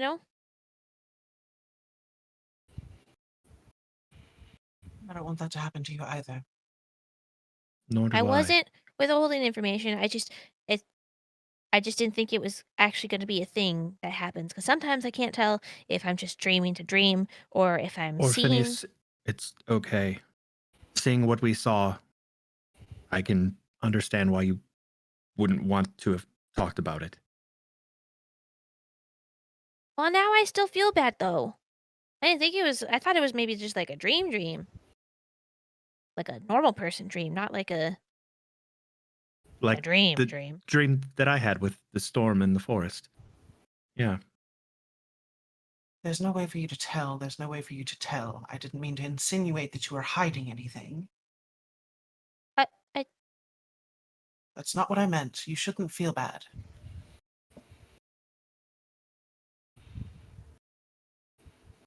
It's not like you could have prevented it. Or anyone could have, for that matter. well, maybe you never know. You I mean, must have friends in much higher places than I think most of us do. well, Much, no, I'm just much saying, higher. like, if maybe killed Lena or something, then maybe it wouldn't have happened, you know?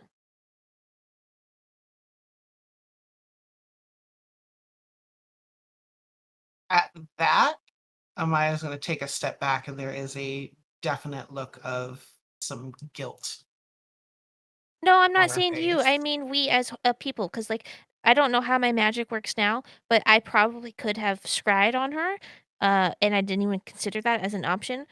And you Yeah, know, because where the hell does she disappear off to? exactly. She I did the don't know if same that thing works. at when the meteors came down. I didn't even go with you guys for that. I wish She I did the would same have. thing. She wrought havoc and then disappeared. From sight and then literally.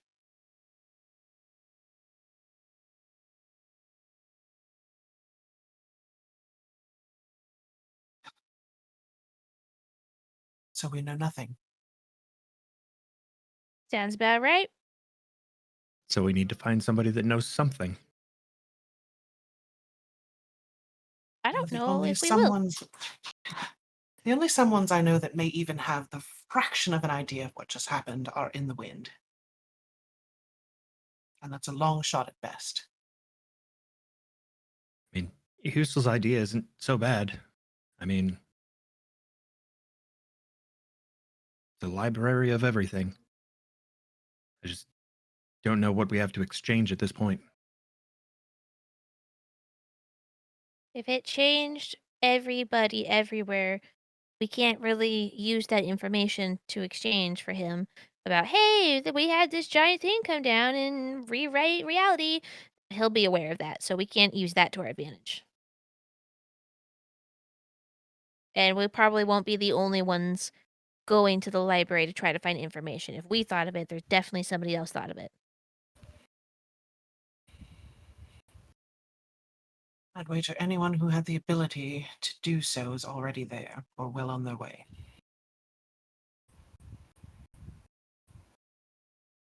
You know, Tavalin said, I don't know if it would have to be me, but he said when you gain the ability to plane shift to return, then you could access more of his information. I don't have the ability to do that anymore. I was working on it, and now it just feels like everything that I was working on slipped away. You aren't the only one. Let's think about this. There has to be someone who knows how to perform that spell, or at least something maybe similar, maybe not today. What did he say precisely? I made a deal with him that if I could plane shift to get back, then I could access more information. He didn't specify what, he didn't specify if anything was off limits. But that was the deal.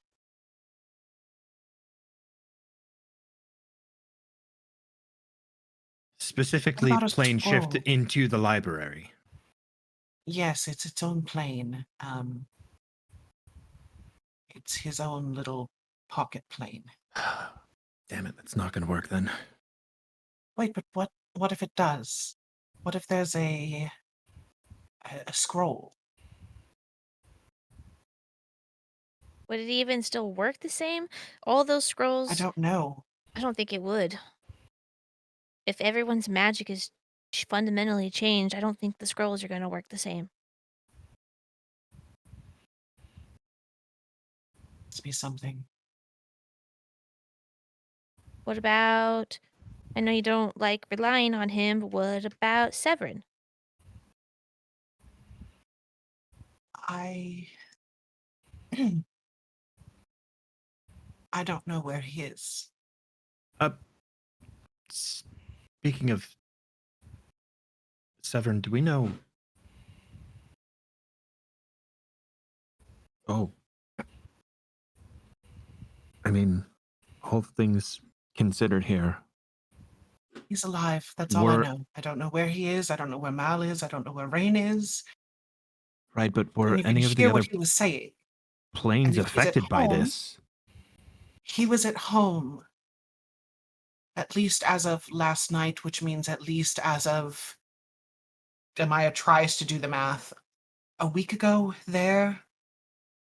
So if something changed with him, which it definitely has, then it wasn't just Efos.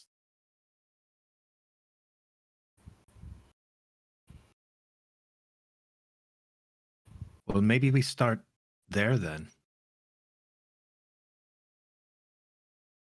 We can go to the Fey realm, see if things have changed there. That would give us information to exchange with Trevalin. Unless someone from there has already gone, and there are no shortage of powerful Also- beings there. True. I But could, that's not a bad idea. worst case scenario, I could offer up, various visions that I've had over the years. Or do a reading for him. That should be new information. I'd prefer not to, but if need be. Let's have a better idea. Right now, I kind of lean with Varys. I don't know what we can do to be of any real help here. Everything's in chaos.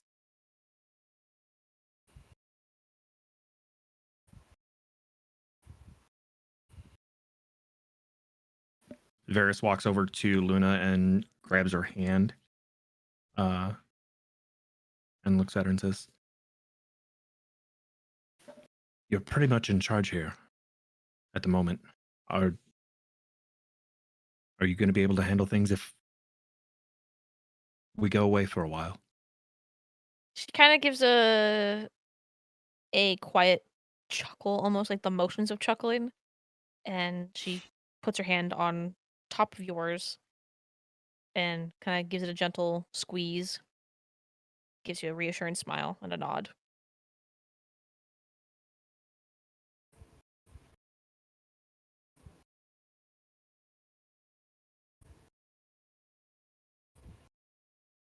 He smiles back at her,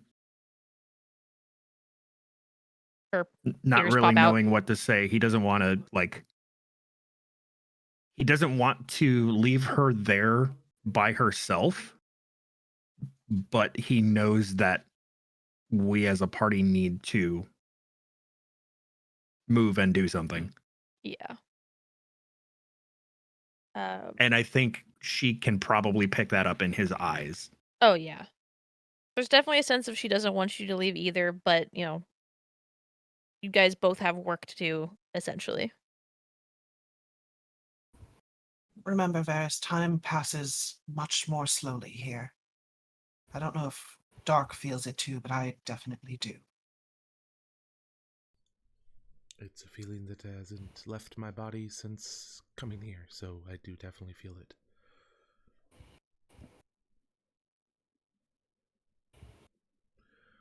Start to get acclimated to a new plane, and then this shit happens.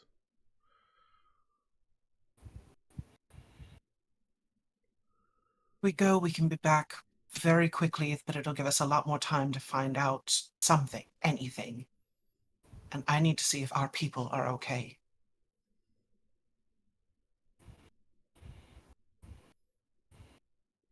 It could be the same there as it is here.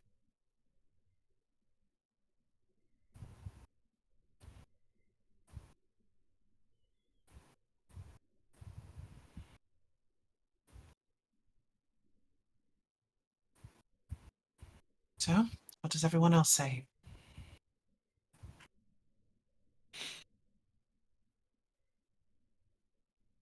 Well, I'm just along for the ride. Ferris leans in closer to Luna and whispers to her, "It's cute. It's okay." And he kisses her on the forehead. Aww. Her tail Pulls- picks up and totally betrays everything. Pulls her in for a hug, and says quietly to her, "We'll be back soon. I know you can hold things here. We won't be gone long." She squeezes you a little tighter, and tries to hold you a little bit longer. Just kind of savor the moment, and eventually lets you go. Yeah, and Kinda he plays see in her until ears she droop a lets little bit. go. Yeah. And he kind of like reluctantly lets his arms like slide off of her and turns back to the group and goes, "All right then, to the Fey realm." To the Pharaoh. Works. Hey, Amaya's you gonna think we can get some try. wine while we're there? You know, I've built my collection, Orpha. You're welcome to it. I don't want to take your Um, collection. It's not the same. Well, it's just sitting there while we're not there. Question of concern here. Even though we think this is the best path right now, with the way that magics have been affected here, from what I understand, things are a lot stronger in the Fey realm. Yes, they are. What happens if things are messed up there? Well, as far as I'm aware, and from what I read when I was there and talking, the Fey realm is very heavily based off of emotion for their magic, but also complete absolute rule based on whatever Fey is leading that area. So if should be fine? Question mark? Maybe. Unless Severin's not, I can exert some control over things, but anything major, it has to be both of us. And I don't even technically have that shared power yet. Well, there's only one way And to find with it out. being based on emotion, if he's not okay or Morenia is not okay, then we could be walking into a literal shitstorm. Well, it should be fine as long as Severin's okay. The Night Court should be fine. Marinia should only have exertion over her own court. That's assuming that Theoretically. that's assuming that things work the same and we go right into my hall, but if we don't, we should at least be prepared that that's not the case. On our guard is all I'm saying. If you teleport us into the sky, does any of us have a way to slow the fall down so we don't splat?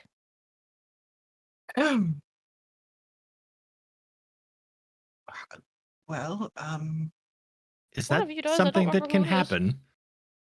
Well, I that mean, is a risk with any teleportation. I hadn't thought of that.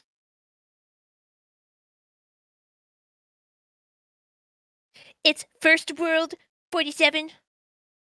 What is I'm asking out of character here. Like what is the conversation going on here in the other language?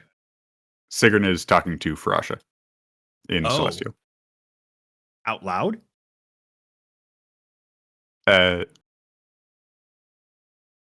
Yeah, sure. No reason not to at this point.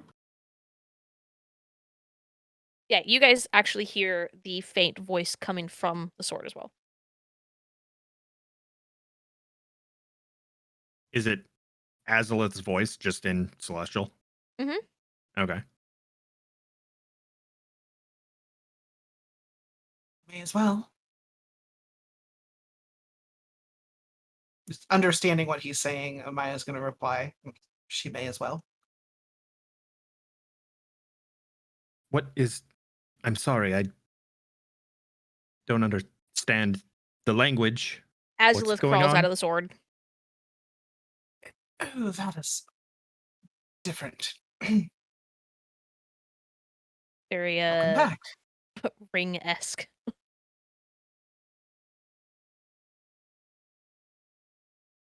Oh. That does not feel good. Look comfortable. I figured it was a little quicker than running over here. Hope you don't mind. I know it's a little unsettling. Be more unsettling than what we just saw. But hey, at least it works, right? Well, Back to the original question, if for some reason we get teleported into the sky, or if it's somehow off its mark, what safeguards do we have? I should be able to help with that if need be, if my magic works the same. If not, well.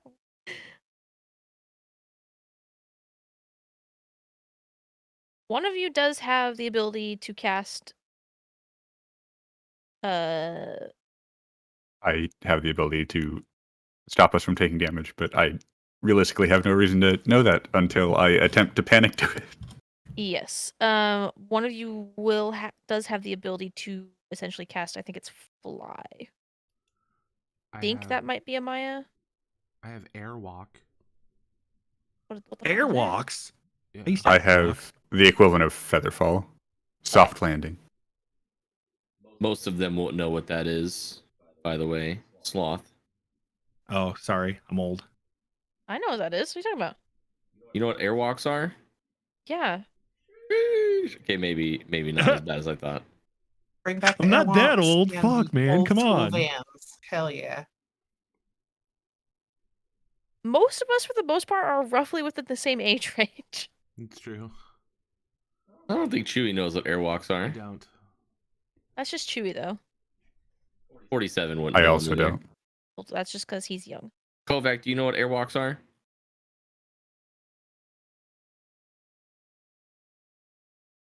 Cool, that's Kovac dead. hates us. Probably be a Kovac no. died. Kovac, no, come back. Oh, Okay. sorry, I had it muted. Yeah, I actually do. I had a pair back in middle school. Okay, sweet. So you guys do have stuff. I just went through your guys' spell list. Yeah, we have ways to, stop ourselves from dying. Just our characters have no reason to know that we have ways to stop ourselves from dying. Yeah, you also have Yildrath with you, so who need be So can carry Kulog's one. fine. And yeah, he can carry one on his back, and I'll say because he's large enough, he can carry one of you guys in his claws if need be. Now, could my little spirits, my little hummingbird spirits, technically hold me up? Because back in the way before things changed, I could technically fly for 10 feet because of them. We'll talk about it. Okay. We'll see what the dice say once we walk through the portal. Yep. Right. Okay. I suppose that's that then.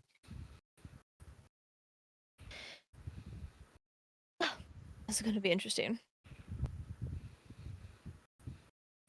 Amaya's going to walk off a little bit and start messing with her ring, trying to get the portal to open. And just over her shoulder, she's just going to ask Azalith, in Sylvan, when's the last time you were home?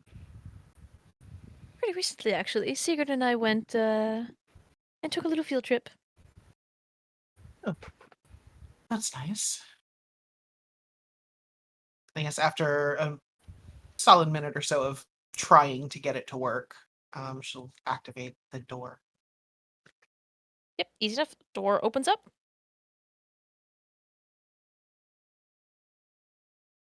Does it look different in any way? Looks like your door. Okay. So I'm going to open it up and I'm going to summon Neve.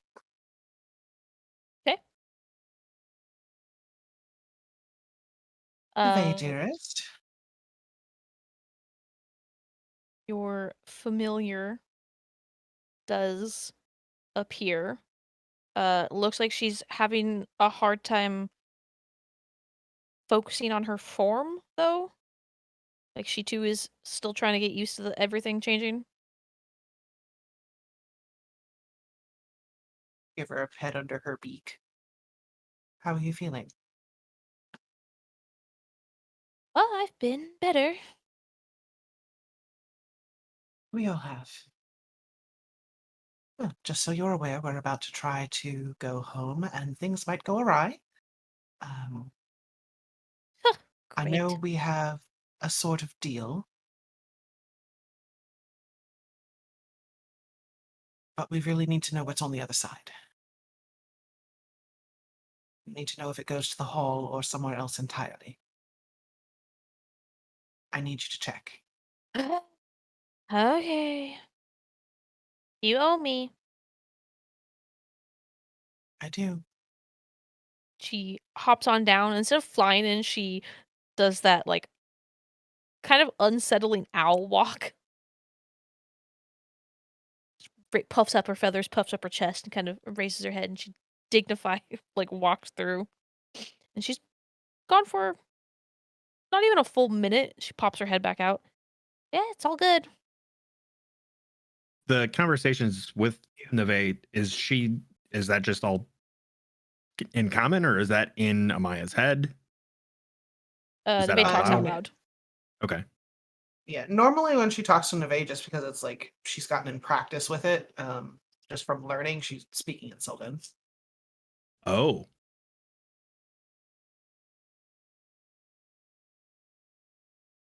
Which I don't know. Well, she says it's normal. So, small wins, huh?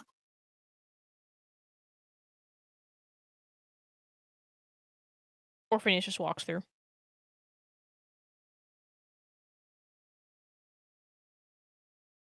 After you all. Yeah, that's true. Parrish knows, like, what, 2 languages? Common, Elven, and Orcish. Oh, buddy. Dark is the one that only knows 2, Common and Sylvan. I did not do all of your guys' languages yet, I think. And Well, I think also, languages in didn't do this your are inventory. int based, and I don't have a whole lot of that, I don't think. Yep. I also forgot to do your guys' inventories last night. I'll do that in between sessions. So you guys all push on through into the Queen's Hall. Break on through to To the other side. Jesus Christ. I'm glad I wasn't the only one. That's a good Motley Crue song. When you get through, the entire area kind of, you can sense the magic on the air. Everything also looks a lot more vibrant. Everything smells better, looks better.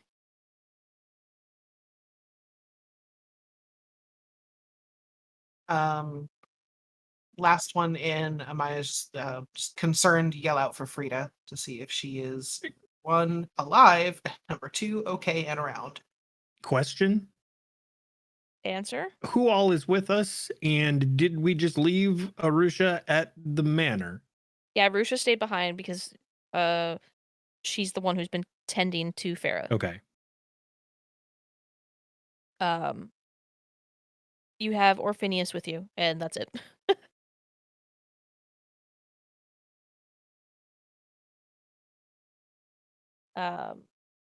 Frida does not come. However, you don't see any unmade here, and there's mild panic kind of out in the hall. Not so much like freaking out, but just general making sure everyone's okay. Asking like, "Hey, have you seen so and so?" Stuff like that.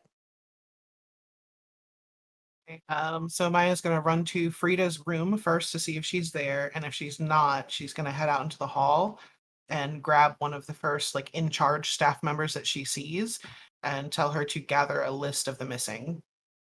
Frida is passed the fuck out in uh her bed. She's just sleeping soundly. She looks fine. She looks healthy. She's just snoring. Looks like she might have probably slept through whatever happened. Not surprising. Okay, so knowing that she's okay, yeah, out into the hall, grab the first kind of in charge or like higher ranked staff member, tell them to gather a list of the missing or anyone that can't be found, and she's gonna head to the King's Wing. Okay. As you go to start talking about the missing, he puts his hand up. My lady, there's nobody missing. Everyone's accounted for. Immediate relief, like relief. Good, that's good. Thank you. Okay. And she just takes off. Oh, okay, it was lovely to see you. And hello, welcome, welcome, welcome. No refreshments at the moment. He's like addressing everybody as you guys are going by. Uh, we might have food available later if you don't mind waiting a little bit. Okay, they're gone. Never mind.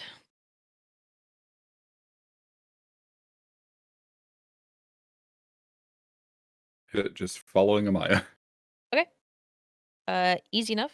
You get closer towards the king's wing, and you see kind of in like one of the like not quite courtyardy areas, but one of those like breezeway things. Uh, you see two larger wolves kind of chasing each other down, and one's biting the other tail and like pulling them back, trying to get ahead, and they're just goofing off. Fuck's sake. Rain, Mal. They both look up and look at you. Thank you. Thank you. Thank you. They're okay. I'm gonna point out the one that I think is Rain to Kulog Okay. and start heading in their direction. Ulog, without hesitation, goes up and like kind of hugs what is quote unquote Rain from behind, no matter if it's Rain or not. Okay. So they both shift into their normal forms. And it is Malakin that you were hugging. Yes. Oh, Yes. No, he's Mal. mine. The other one. Mal, I'm so sorry. I was thinking you were Rain. I mean, well, we are twins, so Kulog like still pulls him in tighter and gives him a tighter hug. pats you on the head and kind of shakes you off a little bit. And then grabs his sister by the arms and replaces his spot in your arms with her instead. Then Kulog does the same with Rain. She hugs you and picks you up and kind of spins you around a little bit. So, I've given missed how you. their last conversation ended, I don't remember how it ended. You want to give me a refresher in DMs really quick? go ahead, Sketch. What? I thought you were talking. honestly I didn't don't mean to remember. cut you off. I'm sorry. Oh no. I was just basically gonna say, I've missed you. Because it's been a Okay. while since we've all seen each other. Rain kind of pulls back a little bit, looks him over, starts like lifting his arm up, checking him over, turning his hands over, does a little circle around him. Ah, yes, I remember that. And then she grabs you on either side of the head and just kisses you. Ah, much better.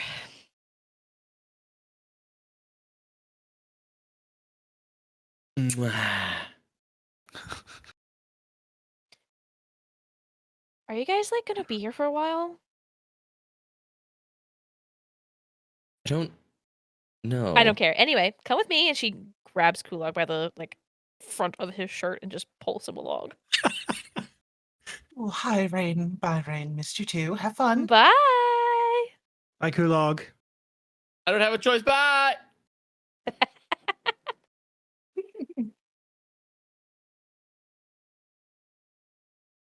So Maya's just gonna kind of walk up to Mal and real awkward energy. I'm glad you're all right.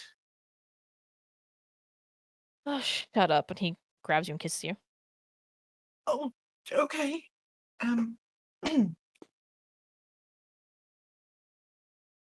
What happened here? Kind of Anything? looks you over a little bit. That usual kind of cocky look in his eyes. Looks to the rest of you all. I assume the same thing that happened with you all. Oh, I doubt that. I no, I think the same thing happened. Entity in the sky, tell him we'll be remade, yada yada yada. And was anyone remade? Oh, yes. The citizens? Because we Everybody. saw a child made into a lump of flesh. Oh, that's disgusting. Yes, we were all quote unquote remade.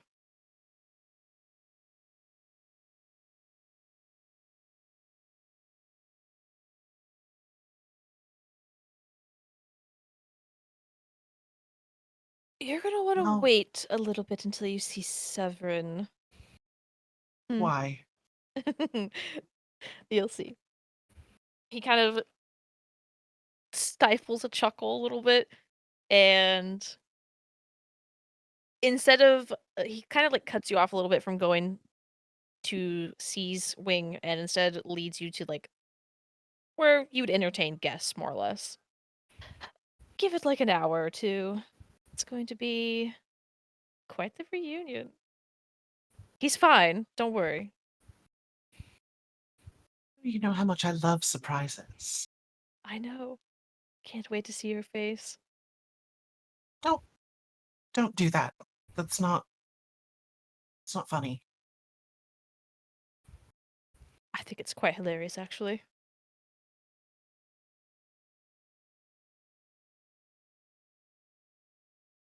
Fine. She'll just kind of motion to the others and follow him wherever he is taking her.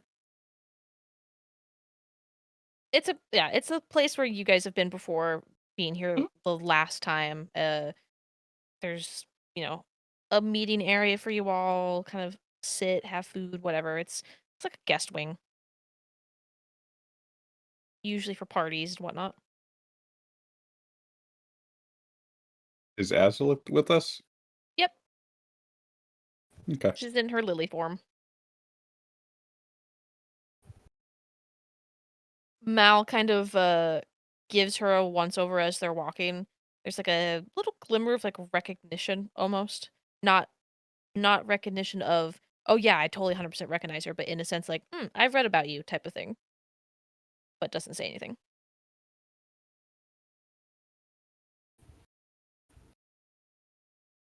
You get a sense that he can probably sense who she is.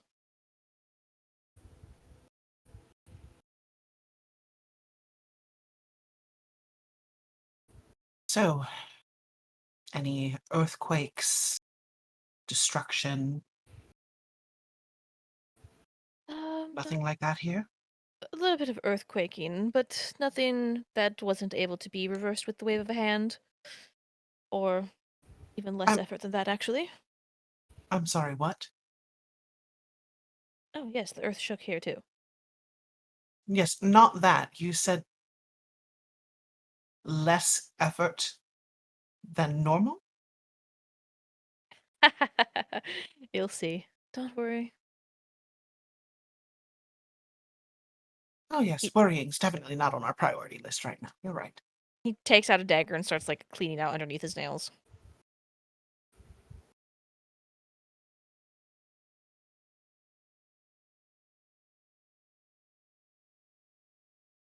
In case you haven't noticed, by the way, Rain and I are able to shift into full-on wolves now. That's pretty interesting. I noticed that, yes. I am quite the fan of it. I am going to refrain from commenting. Say it. Not like you to hold back. No, no, we have company. That's never stopped you before. Yes, well, different company.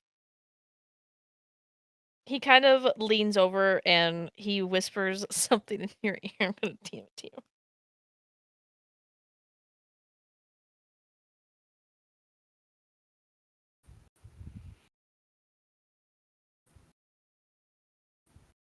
And then he straightens back up and just has this biggest shit-eating grin on his face.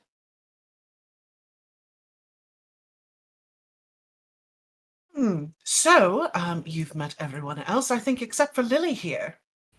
Lily, this is Malikan. No need, I know who she is. It was more for her, dear. Formalities. Boring. Azlith kind of nods. Very boring indeed. Well, pleasure to meet you regardless. This is going to be wonderful.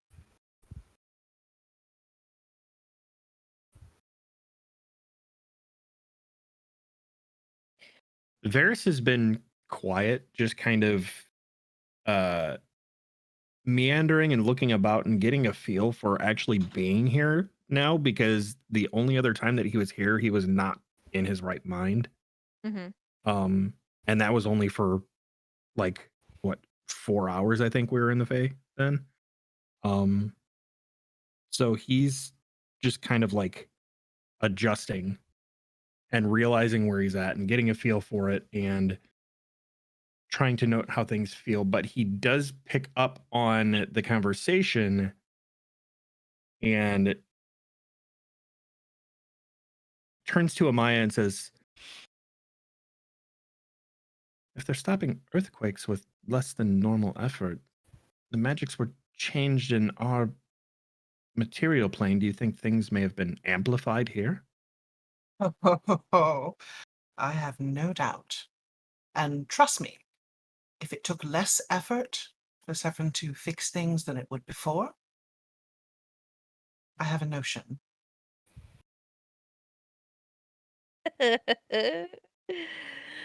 Oh, this is gonna be so fun.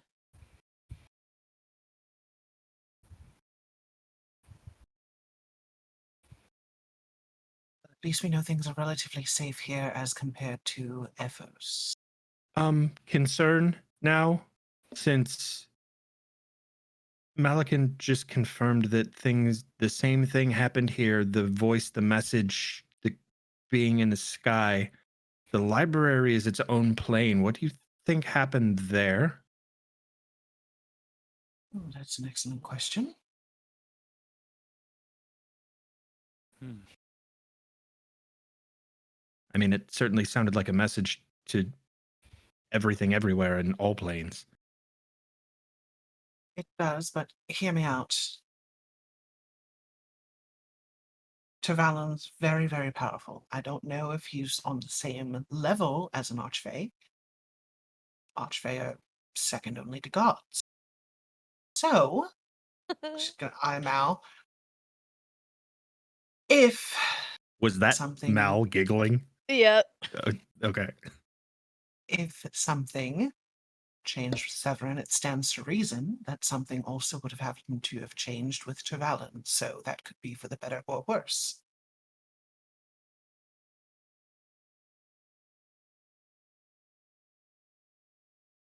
I will say Really this, no way to know. the demi-planes typically follow the rule of who made them. However, the library is a little bit different, in which case it doesn't have a up or a bottom. There's no earth, if you will, beneath your feet. I don't think earthquakes will probably affect that area the same way. Right. I was Moment, more Tavalon concerned about the himself. remaking. Yes. Well, most of you are relatively the same, minus magic. Should be fine. From what I understood, the entity said that they were going to remake us into our perfect forms, and I'm definitely stronger. In of Well, itself is a scary thought. please don't take offense to this. It's going to be a bit awkward, but do we smell different? He kind of leans over and gives you a little sniff. Nope, your magic still smells the same. Same smell, but I can definitely tell it's different somehow. Like when someone tries to make a knockoff perfume. Oh, Not quite the same. rude. It still smells good, don't worry. Hmm. We'll talk about that later. What about everyone else? Is there a glass around? Oh yeah. Without saying anything, Varys is going to go and grab a glass or a mug or something and pour out some water from his water skin into the mug and try to use shape water, which is not going to work because he does not have that anymore. Yep. testing out like his own magic that he knew that he had picked up from when they were in the library. He kind of goes around and smells each one of you. Not super invasive, but close enough. He goes, well, each of you definitely have magic on you if you didn't before.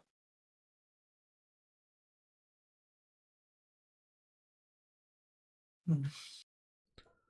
I didn't think it was possible, but I feel more confident. Cocky, you mean? One and the same. Not for you. How's your search going, by the way, Dark? Mal be nice. It's going quite well, thank you for asking. That's good to hear. He kind of purses his lips a little bit to try to hide the growing smirk. He kind of just gives you a little bit of a fine side look.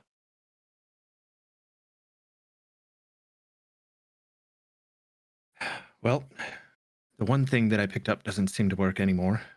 So, no The water more. thing. Is that what you were Yeah. doing? That's what I was trying to do, but it's gone now. And Varys just like chugs down the water that he had poured into the glass. Crispest, freshest water you've ever tasted.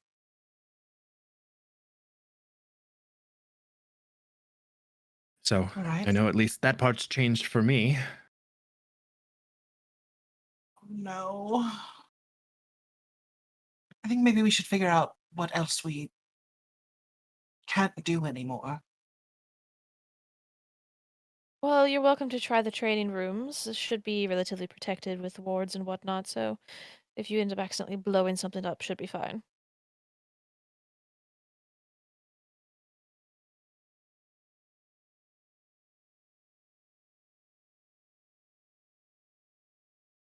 Will you be staying a while?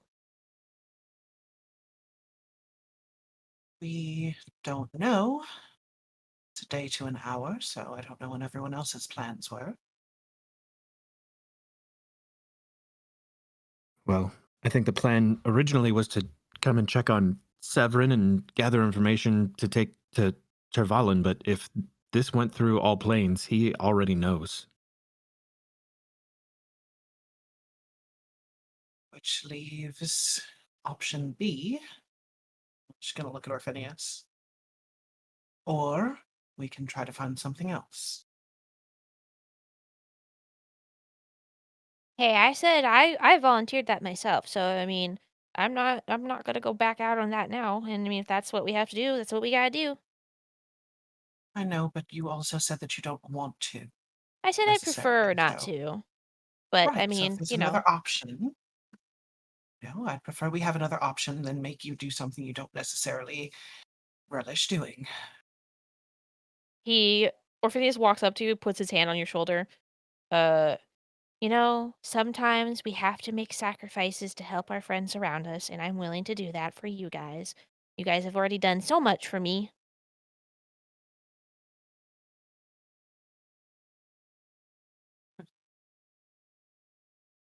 All right.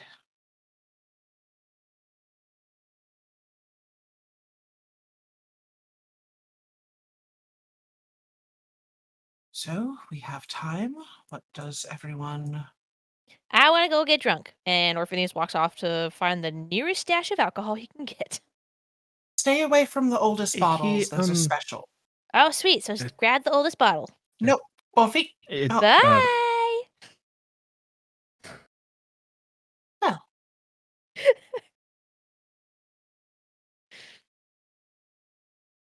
there's a lot of liquor back there, isn't there?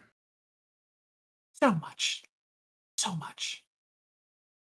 At least Ildrath is bigger now. Ildrath can carry him.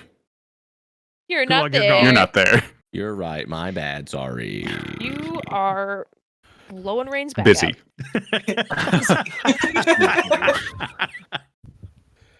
That's going on TikTok. It's either she's blowing your back out or you're blowing her back out, and who's to really say at this point? Hey, we're open to adventure, right? Yeah, exactly. You're in the first world, you know. You guys are finger popping each other's assholes.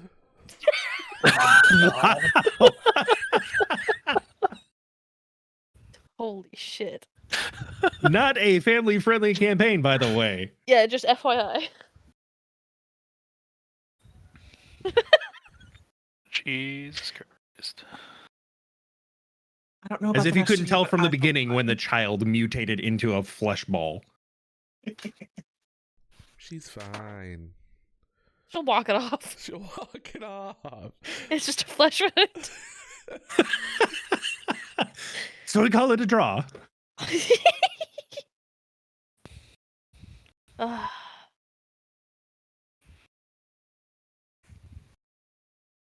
I, for one, want to find out exactly what's different, so I don't think the training grounds are a bad idea. And Mal, you're coming with me.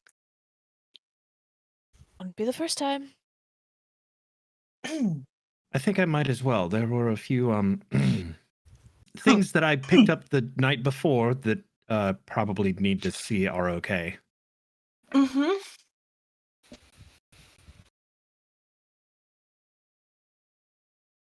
Well, I'll lead the way then. To keep up, kind of nudges you with his elbow or his, like, bumps into you as he walks by you, Amaya, then leads the way for everybody else towards the training grounds. Being incorrigible.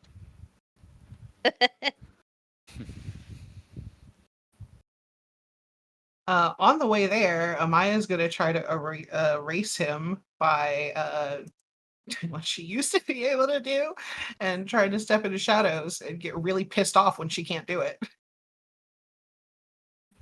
Be fucking kidding me.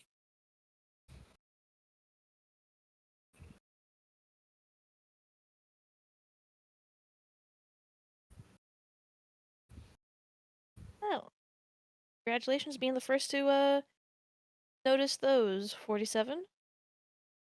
Don't tell anybody else. Now I'm curious. Sure you are.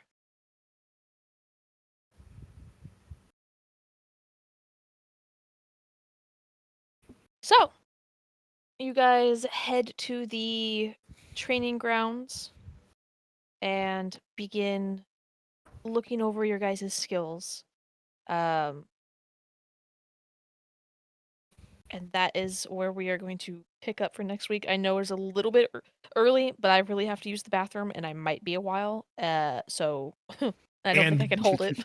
It's a lot of shit to take in with everything that's happened so Yeah. far. True. This is a lot. It's Holy. wild.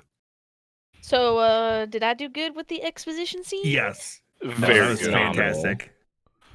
Yay! Other than that one sentence that you have no idea what it was supposed to mean. Yeah. I Right. don't know what the fuck that was supposed to be. I I'm think so when confused. you said it, to me, it sounded like you were trying to say inserted itself into her body like a key disappearing into a lock. Well, the whole thing was she's sucking it into her, and I had it in my mind that it was like No, you like suck alcohol that's pouring through a tap in reverse. it. But for some reason I said like a key pouring through a tap, and I was like, what the fuck does that mean? Obviously, you meant Anyways, like I thought you did alcohol. fantastic. Like the whole time that you were reading that, I was sitting here with my eyes closed and just had like an amazing visual of everything that was going on, and it was Okay. terrifying. Only issue I Mhm. had with it wasn't the lack of map effect. Yeah. The map Just 'cause effect you was shit. so I'm still so sad about cool. that. It was a fucking cool effect, but like 47 said, I didn't know when it was supposed to happen, so I didn't want to interrupt your exposition to like tell you. You should have. I should have. Hindsight 2020. So I will let me post the written up exposition for you guys. It is slightly different than what I said on a couple lines because I improvised some lines that sounded better in the moment. It's gonna be broken up into 2 parts. So, do we know when next session official is? Good question. Believe we said it was the 18th. Hold on. No, we all talked about it. Yeah. I thought we were good. Weren't we good for next week? Yeah, I think we were good for next week. I know for the 18th I won't be there. Next week I am That's- on call. Yeah, that's Ah. right. Sloth and Sketch won't be here next week because it's Valentine's weekend. Oh, that's right. It's Valentine's Day. Yeah. Valentine's Day weekend. So All I know I'm good for the 18th and the 25th. I have to turn you down. I leave Monday to Yep. 47s. So Yay! which I'm not gonna lie, Exciting.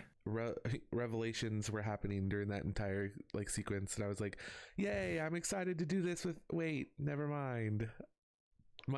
Sunday's my last full day here. Then I was like, "Oh shit, we could do this later." Never mind, I'm leaving. So it Okay, was, so we were available. Sloth is the only one that was on call for the 11th. However, Sketch had stuff busy because of Valentine's Day. He won't be here for the 18th or the 25th. However, what is the day? The 18th we are for sure taking off because we'll be for sure down 2 people. But for the most part, it looks like we're on the 18th and 25th, or not the 18th. Sorry, 18th off. 11 we are technically on, and the 25th we're on. We'll be down Sloth and Sketch next week on the 11th. Oh, that's right, the 11th. Fucking Christ. So we're down. So we're on the 25th. That's it. So we have a session at the end of the month. Stop having lives. Yeah. Stop saying you guys are free and then not being free. No. I Okay. just tell you when I'm on call. Yeah, that's fine. Mine's easy. So Anyways. yeah. So we'll be back on the 25th. However, I do have side RPs that I would like to talk to a certain someone about. So Absolutely. So thank you everybody for coming and joining us for our first session under the Pathfinder system. Watch as we try to find our path. It's gonna get more wild. And there's gonna be trips and stumbles over rules and stuff, but we'll figure it out. But certainly appreciate you guys being here. Hopefully we see you on the 25th. Follow all the social stuffs, Twitter, TikTok, YouTube. The VOD for this should be up on Tuesday. Yeah. Tuesday the Tuesday, 7th. Tuesday. Yep. Tuesday. I'll gladly pay you Tuesday for a hamburger today. So yeah, follow all the stuff, and we will see you guys on the 25th. Correct. yeah. If that changes, I will let you guys know on Twitter as soon as I know. So make sure you follow that at the very least. All right. Love you guys. Goodbye. Thanks for all the subs and the gift subs. I'm back. Bye. Welcome.